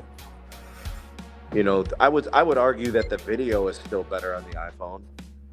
You know, but the Pixel has improved and come a long way. It's a more competitive video experience than it's ever been. I think the UI and the software experience is very good. It's very stable. Mm-hmm. It's very reliable, and it's easy to understand and learn. It literally boils down to just not having a good Snapchat experience and iMessage. I'm not even joking, because WhatsApp is fantastic on an Android. I have it. Yeah. You know, all the apps work. I mean, I don't know. Is it Instagram? I mean, Tito, you use Instagram, so you could tell me about the Android versus iOS experience. I mean, I don't really see like a general huge significant difference between Instagram on iOS and Instagram on Android. Well, I'm gonna say specifically Pixel. I'm gonna go that route because I use Pixels for my Android experience, and I don't see like a drastic difference. Like when you mentioned Snapchat, there used to be a difference in that, and that was just because with Snapchat, it would use like the native camera sensor for photos on Snapchat, whereas on Android, what they really did on the Snapchat Android version was it was kind of like taking a screenshot. Like it would open the camera to get a view, but it wouldn't take the photo from the camera sensor. It was like taking a screenshot. That's why it looked so grainy and really low res. But that changed when the Pixel 6 came with Snapchat, because now it natively uses the camera sensor and takes the photo from the camera sensor. So I'm starting to see there's not really a huge difference. And it's funny because Snapchat kind of like switched tracks, and now they're more Pixel supported than they are iPhone supported now. But these days, I mean, my iPhones are not the newest ones. Like I use an iPhone 12 and then an iPhone 11 Pro Max, and I was using my Pixel 7 until the screen went out on that, so I got to get that replaced. But there's not really much of a difference anymore between them. I think the only thing it really boils down to is like how you said it earlier. It's all about that iMessage, green bubble, blue bubble. That just annoys the hell out of me because that's such a stupid reason to not want to try something or not want to date somebody. It's always been that thing that I just look at like, how is this even a part of a discussion? Like, why?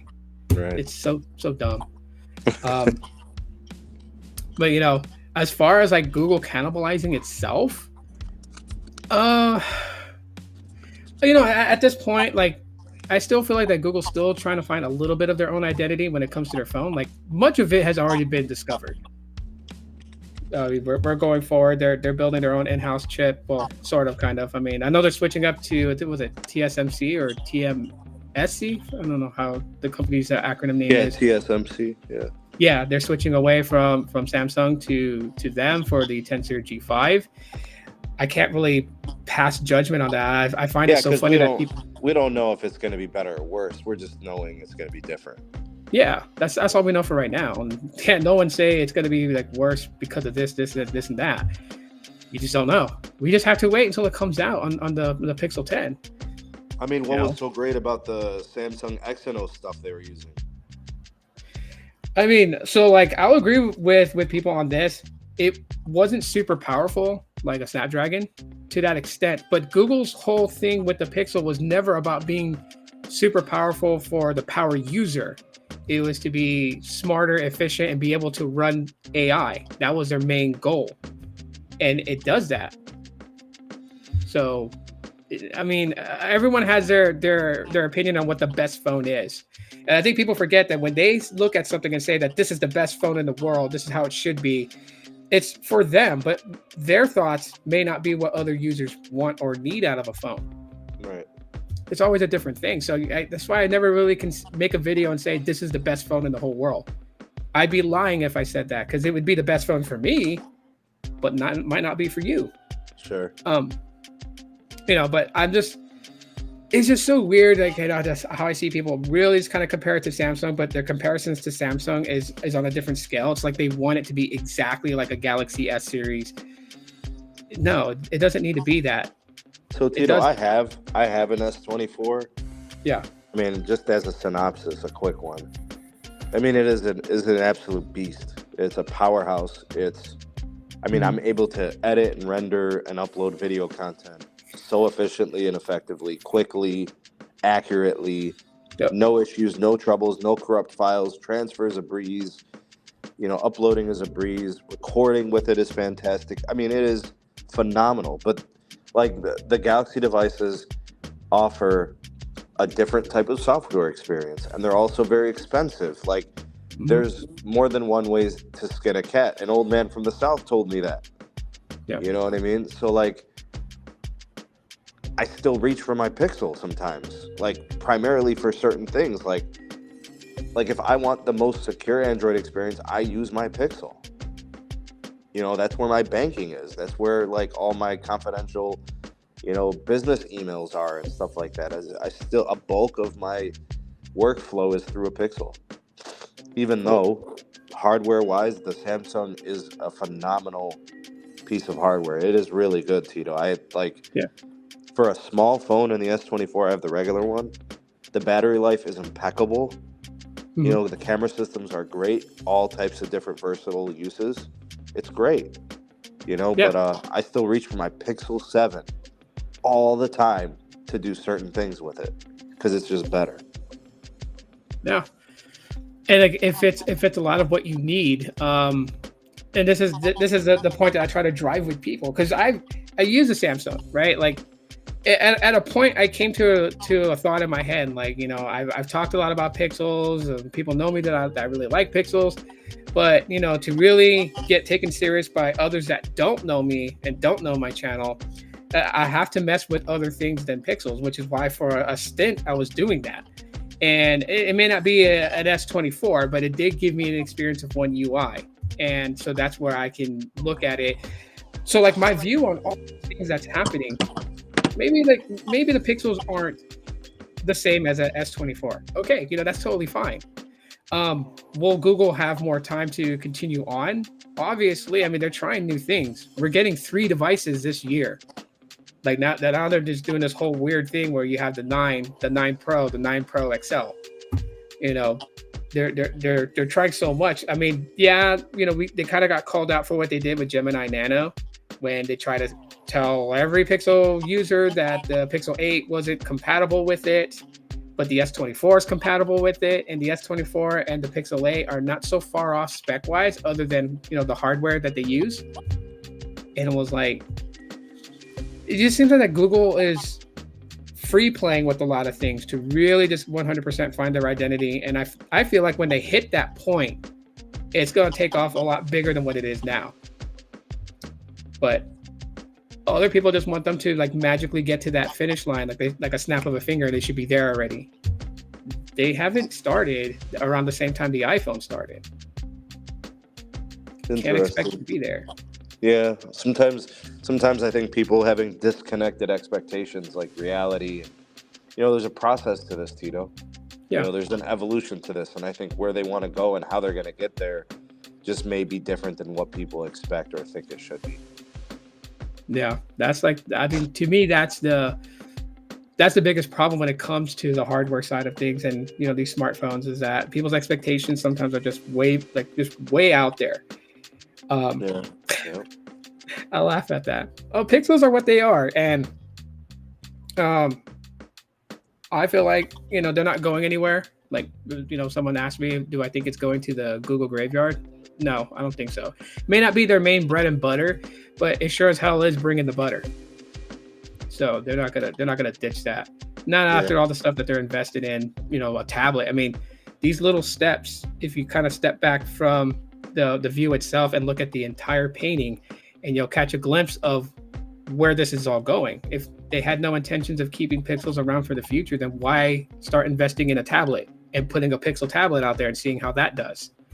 They're really getting their whole ecosystem, as like how people refer to it. They're trying to get it to that point where it delivers the same type experience to a degree, not exactly the same as iOS, but gives it that same type, the fluidity of connections and seamless effort and maneuvering through all the products. And they're doing it. They may not be doing it as fast as or they may not be exactly where Apple is with theirs, but you can't deny that Google is doing it. And there's a little free play with that too. Like other non-Google devices are playable in their ecosystem. And to me, that's a big deal because some people may not want to buy specifically from Google always. And having that, that freedom to incorporate something outside of, Google itself, but to be able to play in that ecosystem smoothly as regular Google products, that's a huge thing because that's something that Apple doesn't do. Yeah, that's true. They do have Chrome as their default search, what I understand, or Google as their default search. Yeah, I should say. And I don't know, man. I think there's something to be said about the productivity and all those apps and stuff for Google. People talk about the ecosystem. I don't think anybody has a more complete ecosystem than Google. Yeah, it's there. It's just people people expect it to be a certain way. People just way. Don't realize it. I mean, name a Google service. Like you have Gmail, you have Drive, you have Forms, you have Docs, you have Sheets. There's just so much. Yeah, it's there. Android is part of that ecosystem too. Yeah. And Chromebooks are part of that ecosystem. It's undeniable. Like everywhere you turn, it's them. Yeah. That's like one of the things that gets swept under the rug. And I think the reason why that some people sweep it under the rug is, the one thing that Google I don't want to say that they're terrible at. They just have this weird thing. They create a lot of services that are identical to other services they have, and then it gets killed off. And I see it as in they're trying to test the waters on something, because a lot of their stuff really you find it in other apps that they currently have and that are more well known by consumers. So like Inbox by Gmail was one of my favorite apps, to organize all my emails without me having to really mess with it. Yeah. They didn't implement all of its features into Gmail, but some of it made its way there, and Inbox is gone. So it's the same thing with other services like Duo. Duo ends up going into Google Meets, and we may not like the name, but the actual functionality of Duo is in Google Meets, and it works two ways. That's a personal video call, or it's also, where you could have group meetings.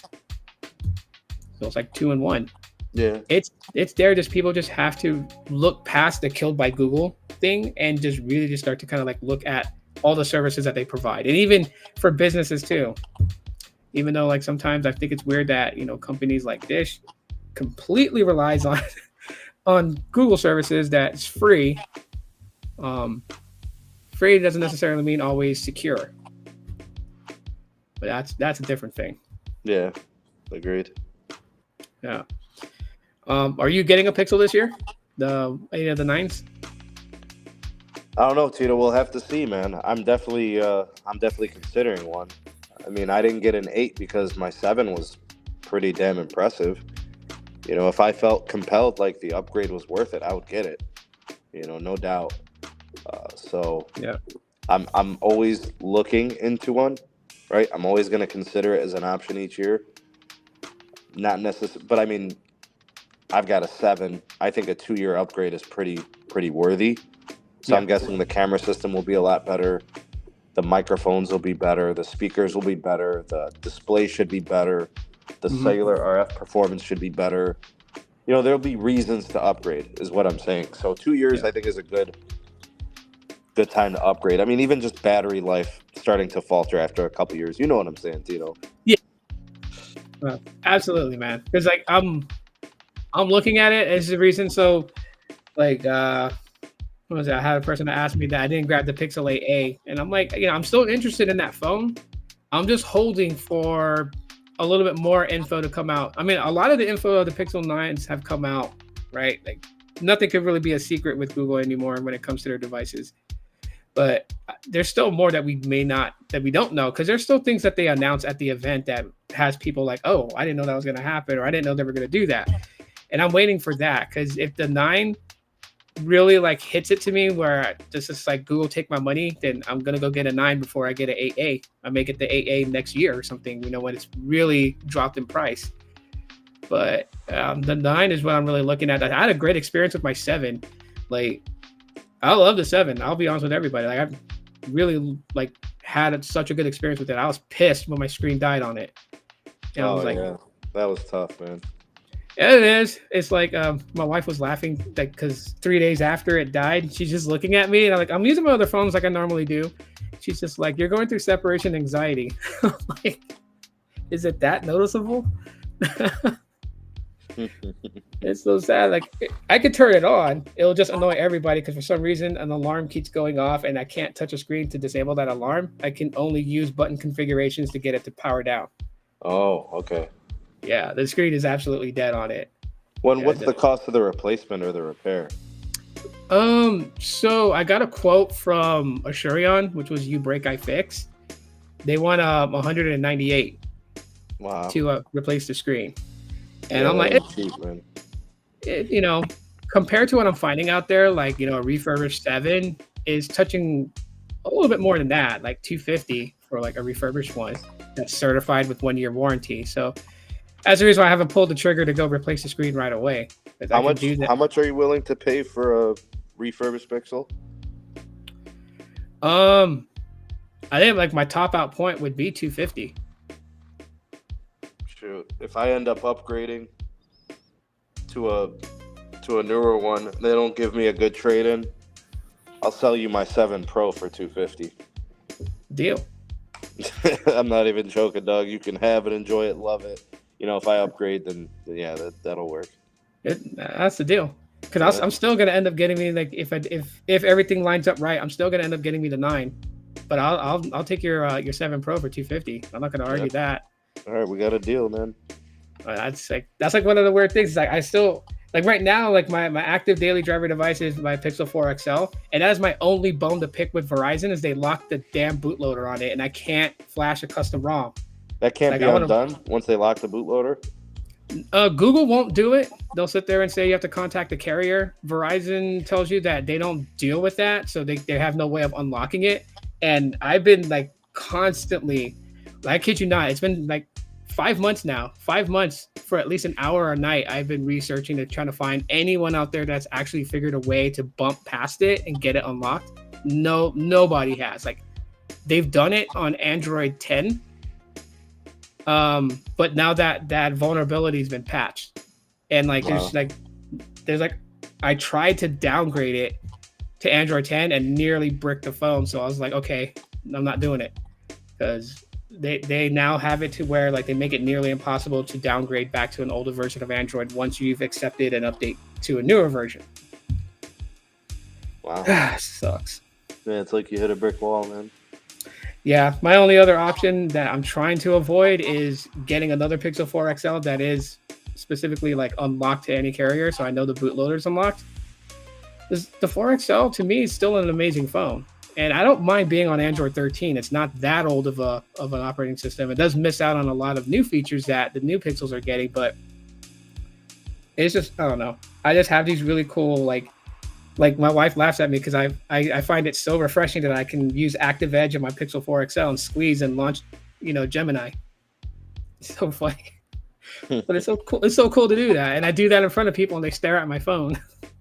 It's like, it's just one of those things. Phone nerds, man. Yeah, I am. So aside from all the tech stuff, man, how have you been doing?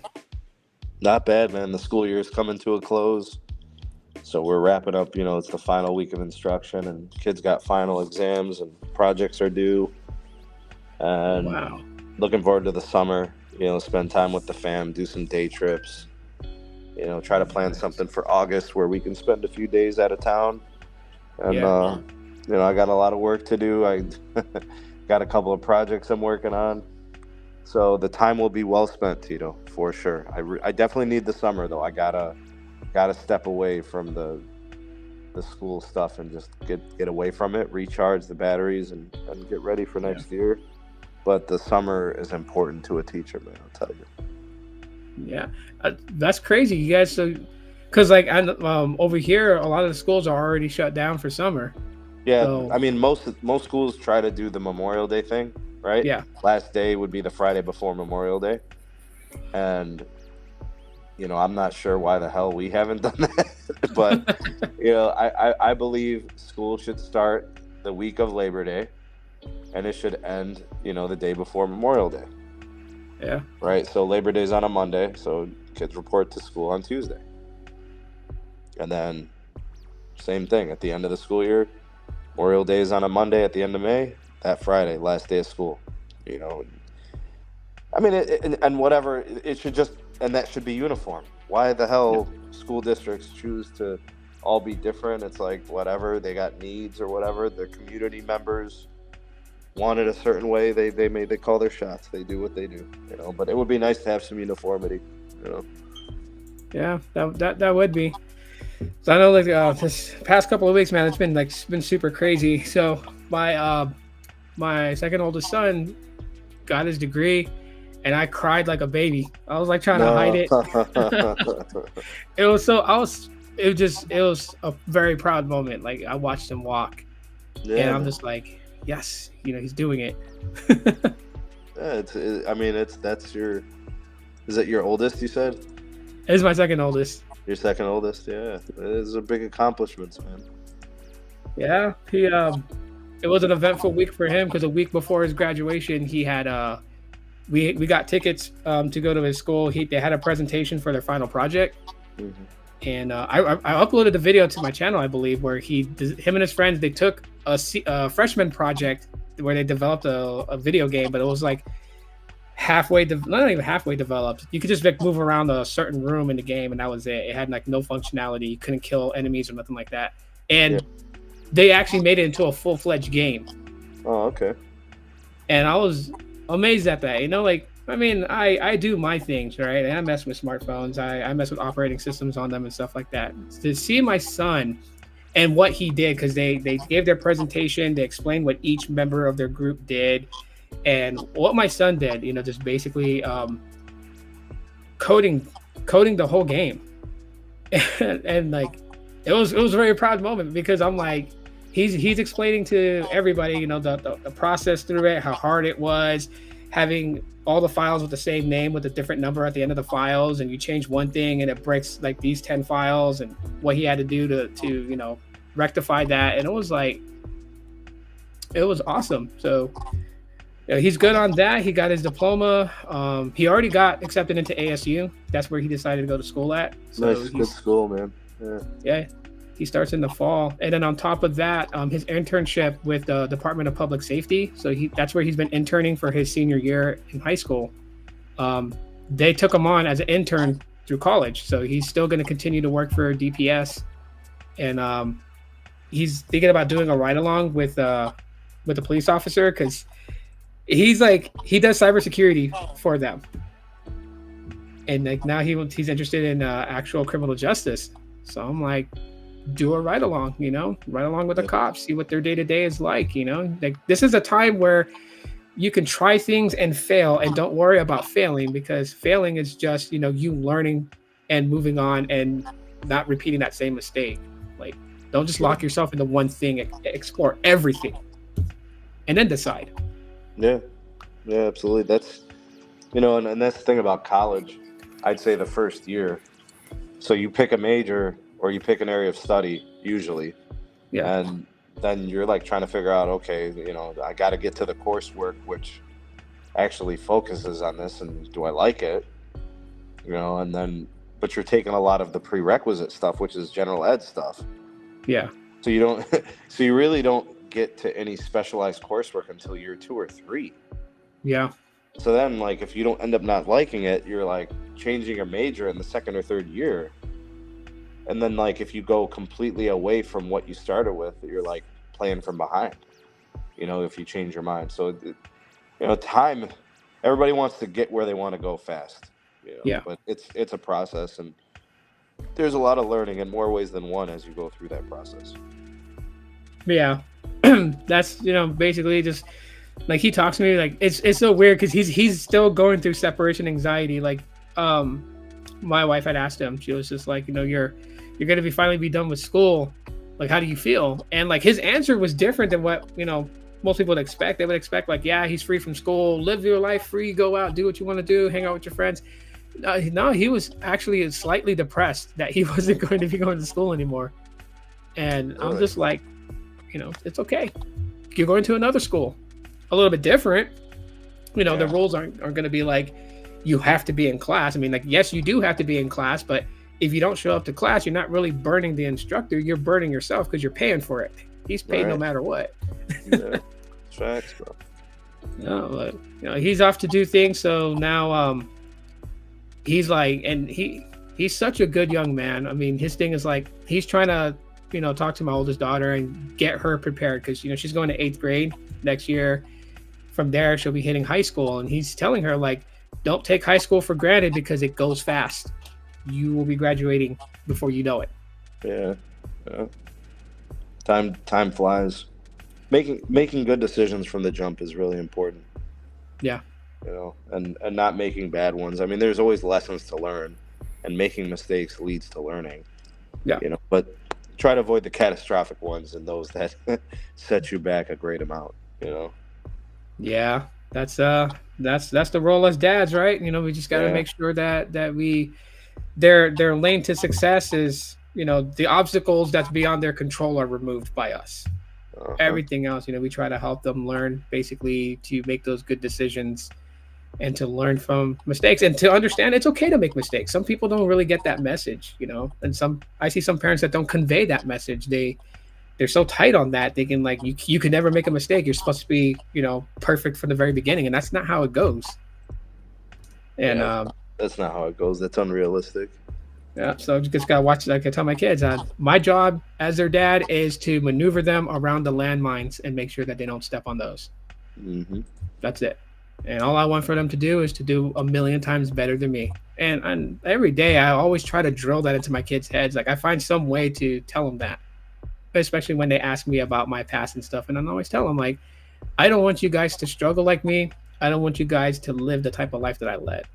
Like I understand you guys appreciate, you guys see how hard your mother and I worked, but I don't want you guys to have that type of life. I want you guys to be able to enjoy a little bit more in life, because that's what we do as parents. We give up our own personal dreams so that our kids' dreams can flourish and go further than what ours did. Yeah. And that's really what it's all about. So yeah, I'm just like still emotionally choked up. Both my older sons are done with school and they're off to do their thing. My second oldest son, he doesn't want to leave home. So I know that ASU required freshmen to live on campus for the first year unless you had a reason not to. And he comes home, he's like, I submitted that form. And I'm like, what form? He's like, oh, I don't want to live on campus. I want to live with you guys. Oh, man. I'm like, okay, Well, he had a very good reason, though. He told me, like, ultimately, he doesn't want to spend, $5,000 in room and board. Because he doesn't want to take out a lot of college loans. He just wants to take out loans that he would need. He's got scholarships. He's paying for some of his school, and then the rest he's doing on loans. But he doesn't want to, like, yank a lot of those loans and put himself into far debt by the time he finishes college. I get it. He's trying to be fiscally responsible. And, yeah. Look. I mean, he doesn't want to start his life in debt. Yeah. So I'm just like, I'm letting him do his thing. And that's what he's finding so weird, is just like, he tells me things and I don't give him a specific direction. I make him think. I start challenging his mind to think. So then that way he thinks that. Yeah, because I understand like the decision-making process, right?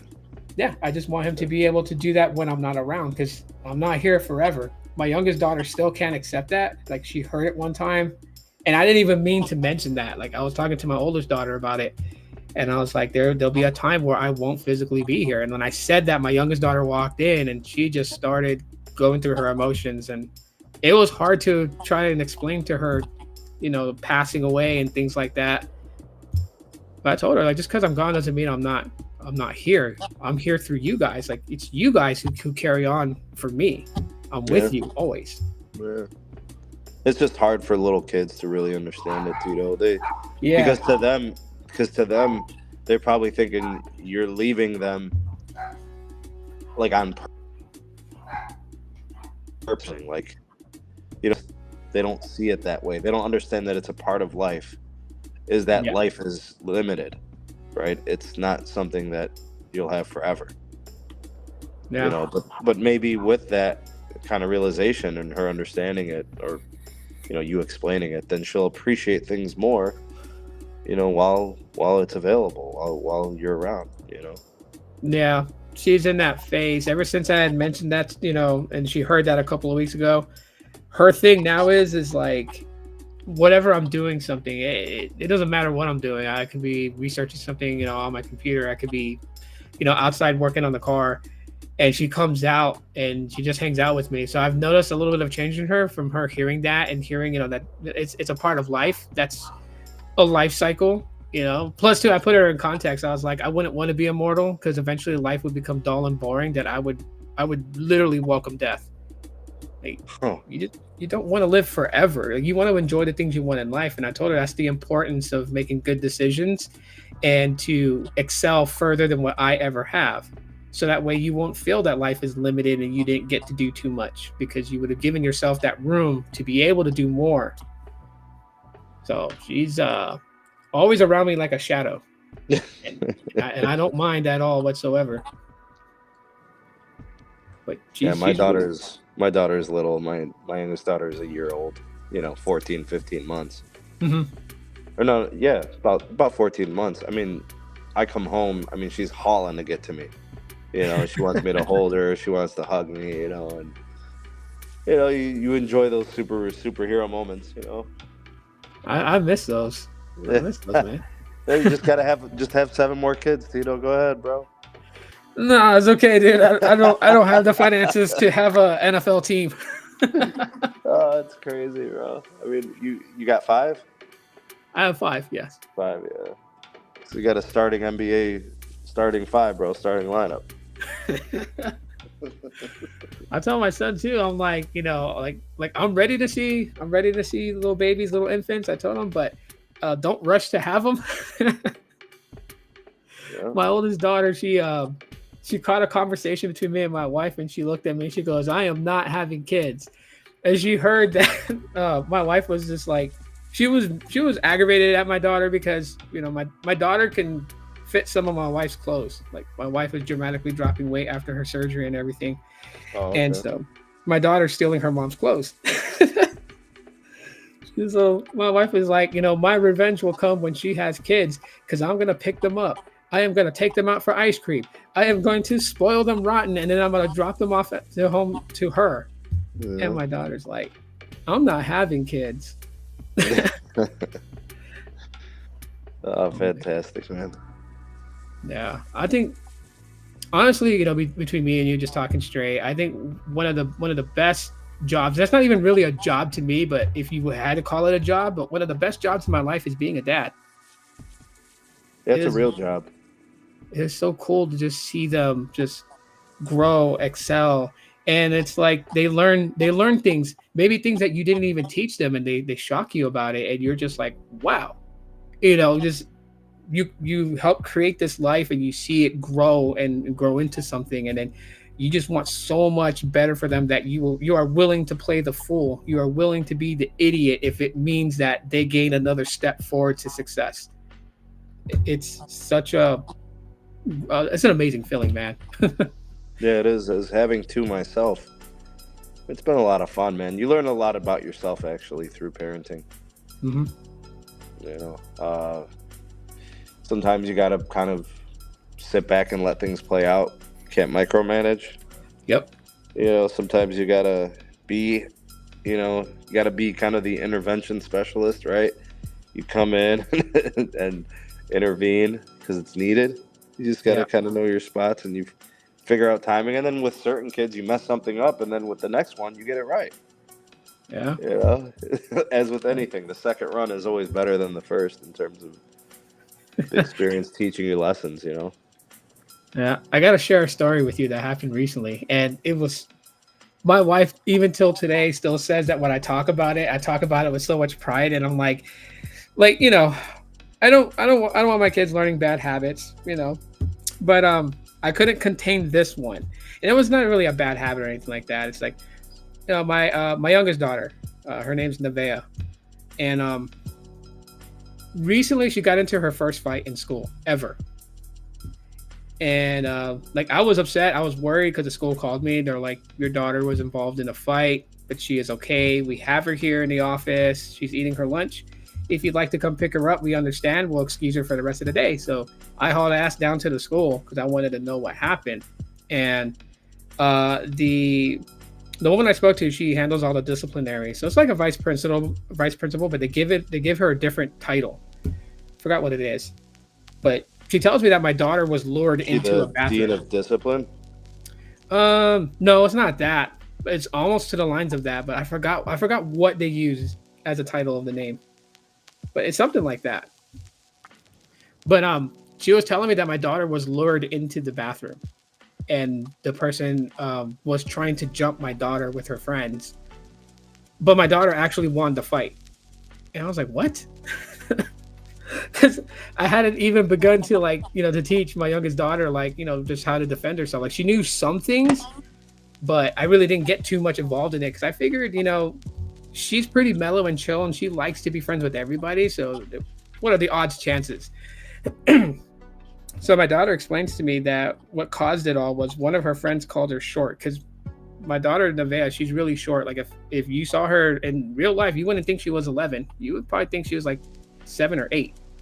She's really small. And her friend called her short, and joking, my daughter kind of like pushed her friend.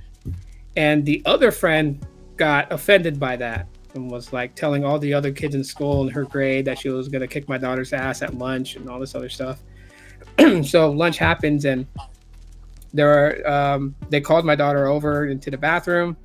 My daughter goes in there, and this girl, she blocks the exit and has my daughter trapped in there. And she's like, the rest of the kids are looking for a good fight, so they're egging it on. And one of them counts down from 3 to 1. And when they said 1, this girl just rushed at my daughter and hit her in the face and pulled her hair.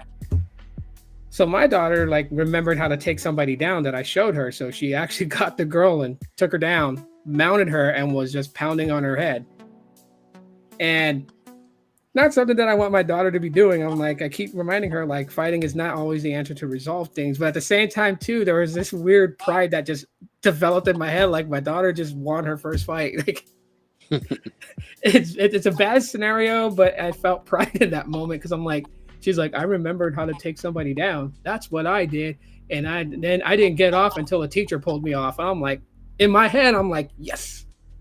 You don't lower your defenses until someone's there to break up the fight. But yeah, I think what you want from your kids, just being adjustable, adaptable, being a survivor, being tough, gritty, I always tell my daughter, she's only 8, but I always tell her, there's gonna be times where you're gonna be in some rough waters and you're in the deep end, so you got to find a way to survive. Yeah. See, she knows how I am. I believe that if I'm in the deep end, the water is deep, I'm comfortable there. I have no problem being in the deep water. Yeah. But that comes from being in the deep water. Yeah. And not being afraid to deal with the situation where you're in the deep water. And everything being perfect all the time, who the hell lives like that? Where does that happen? Yeah, that's non-existent. Yeah, what I'm like, what world is that? I've never seen it. This ain't Disney Plus, bro. Oh yeah, man. It was so crazy. So now I'm still till today doing what I call damage control, because my wife's every time that my daughter brings it up in a conversation, because I understand it. It's her first fight and she won. And I always try to remind her that just because you won this one doesn't mean you're going to win every one of them. So I'm always popping that inflated head to make sure that she stays grounded and doesn't let it get to her head. Sometimes, Tito, you got to get the hell out of there. Yeah. Yeah. Yeah, it just ain't that. It ain't the time or the place. You just got to get ghost, man. Yeah, that's the thing that I pitch to them is you don't stay and maintain the fight if no one's there to break it up. But if you know that you got the person pretty much to the point where you can get away. Go get help. Like, you can still help the person even if you kind of hurt them. You can still get them help. There's nothing wrong in that. But at least, you're out of the situation. It won't escalate any further. It won't be more detrimental than what it already is. And then my oldest daughter's like, because they're going to school together next year. My youngest daughter is now going to middle school. So my oldest daughter, I'm like telling her, like, don't use your sister as your crutch. She's not going to fight your battles, So my oldest daughter, she don't like to fight. She's not confrontational. She doesn't like physicality or any of that type of stuff.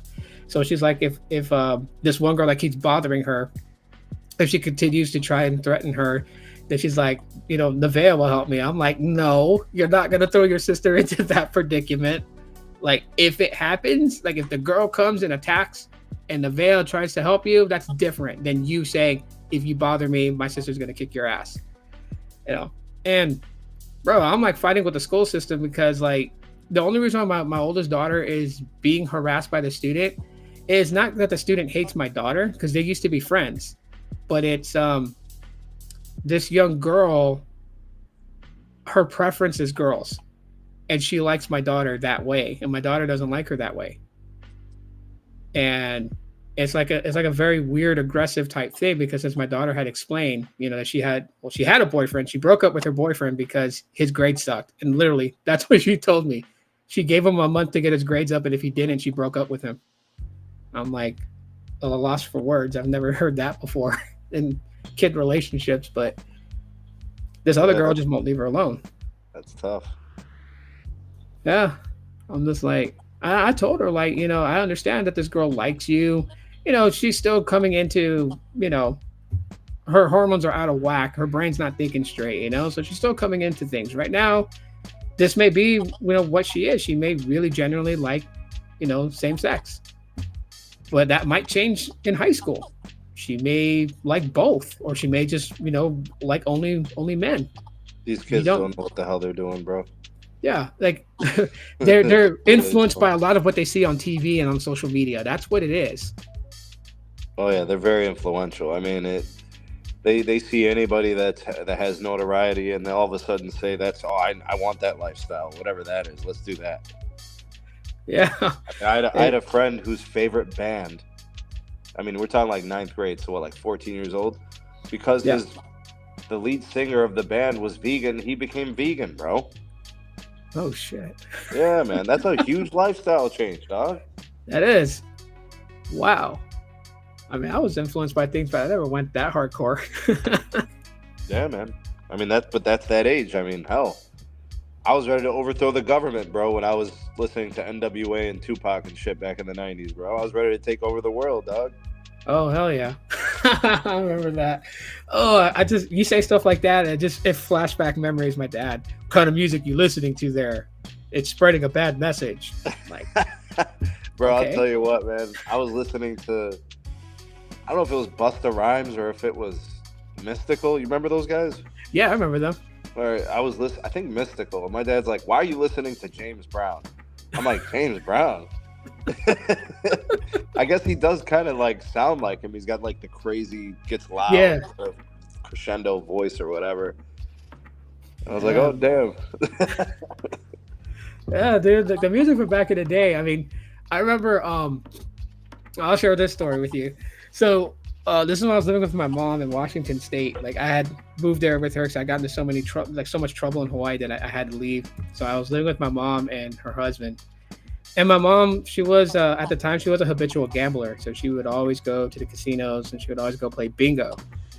And I remember it so clearly because it was on December 23rd, 2 days before Christmas. My mom won. She won, I think it was like $5,700 in bingo. And so she comes home and she's like, anything you want for Christmas, I'm going to buy it right now. I'm like, cool. So we went to a Target and I bought a Nintendo 64 and the WWF Attitude game.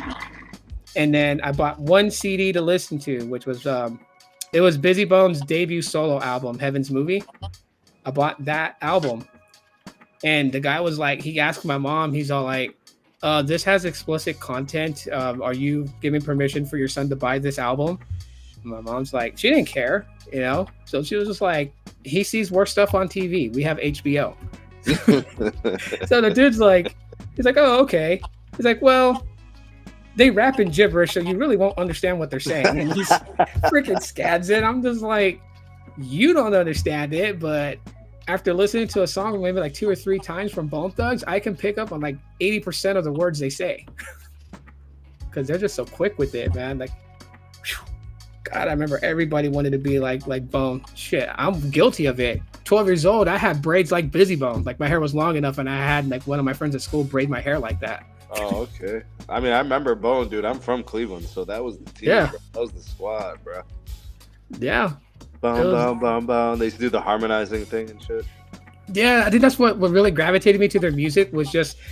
So I mean, like I know you had rappers like Twister who can like rap pretty fast, but Bone Thugs was different because yes, they did rap fast, but they harmonized too, and their melodies and their tempos would just switch up, and it just sounded dope as hell. Plus too, like I remember my dad was freaked out because I bought their second album, East 99 Eternal, and they have the opening intro to that song was literally Busy Bone's like he rapped, but they reversed it in backwards because they had that little thing in the little booklet with the CD that you had to read the thing using a mirror because it was written backwards, and they were doing that whole Mr. Ouija thing and everything.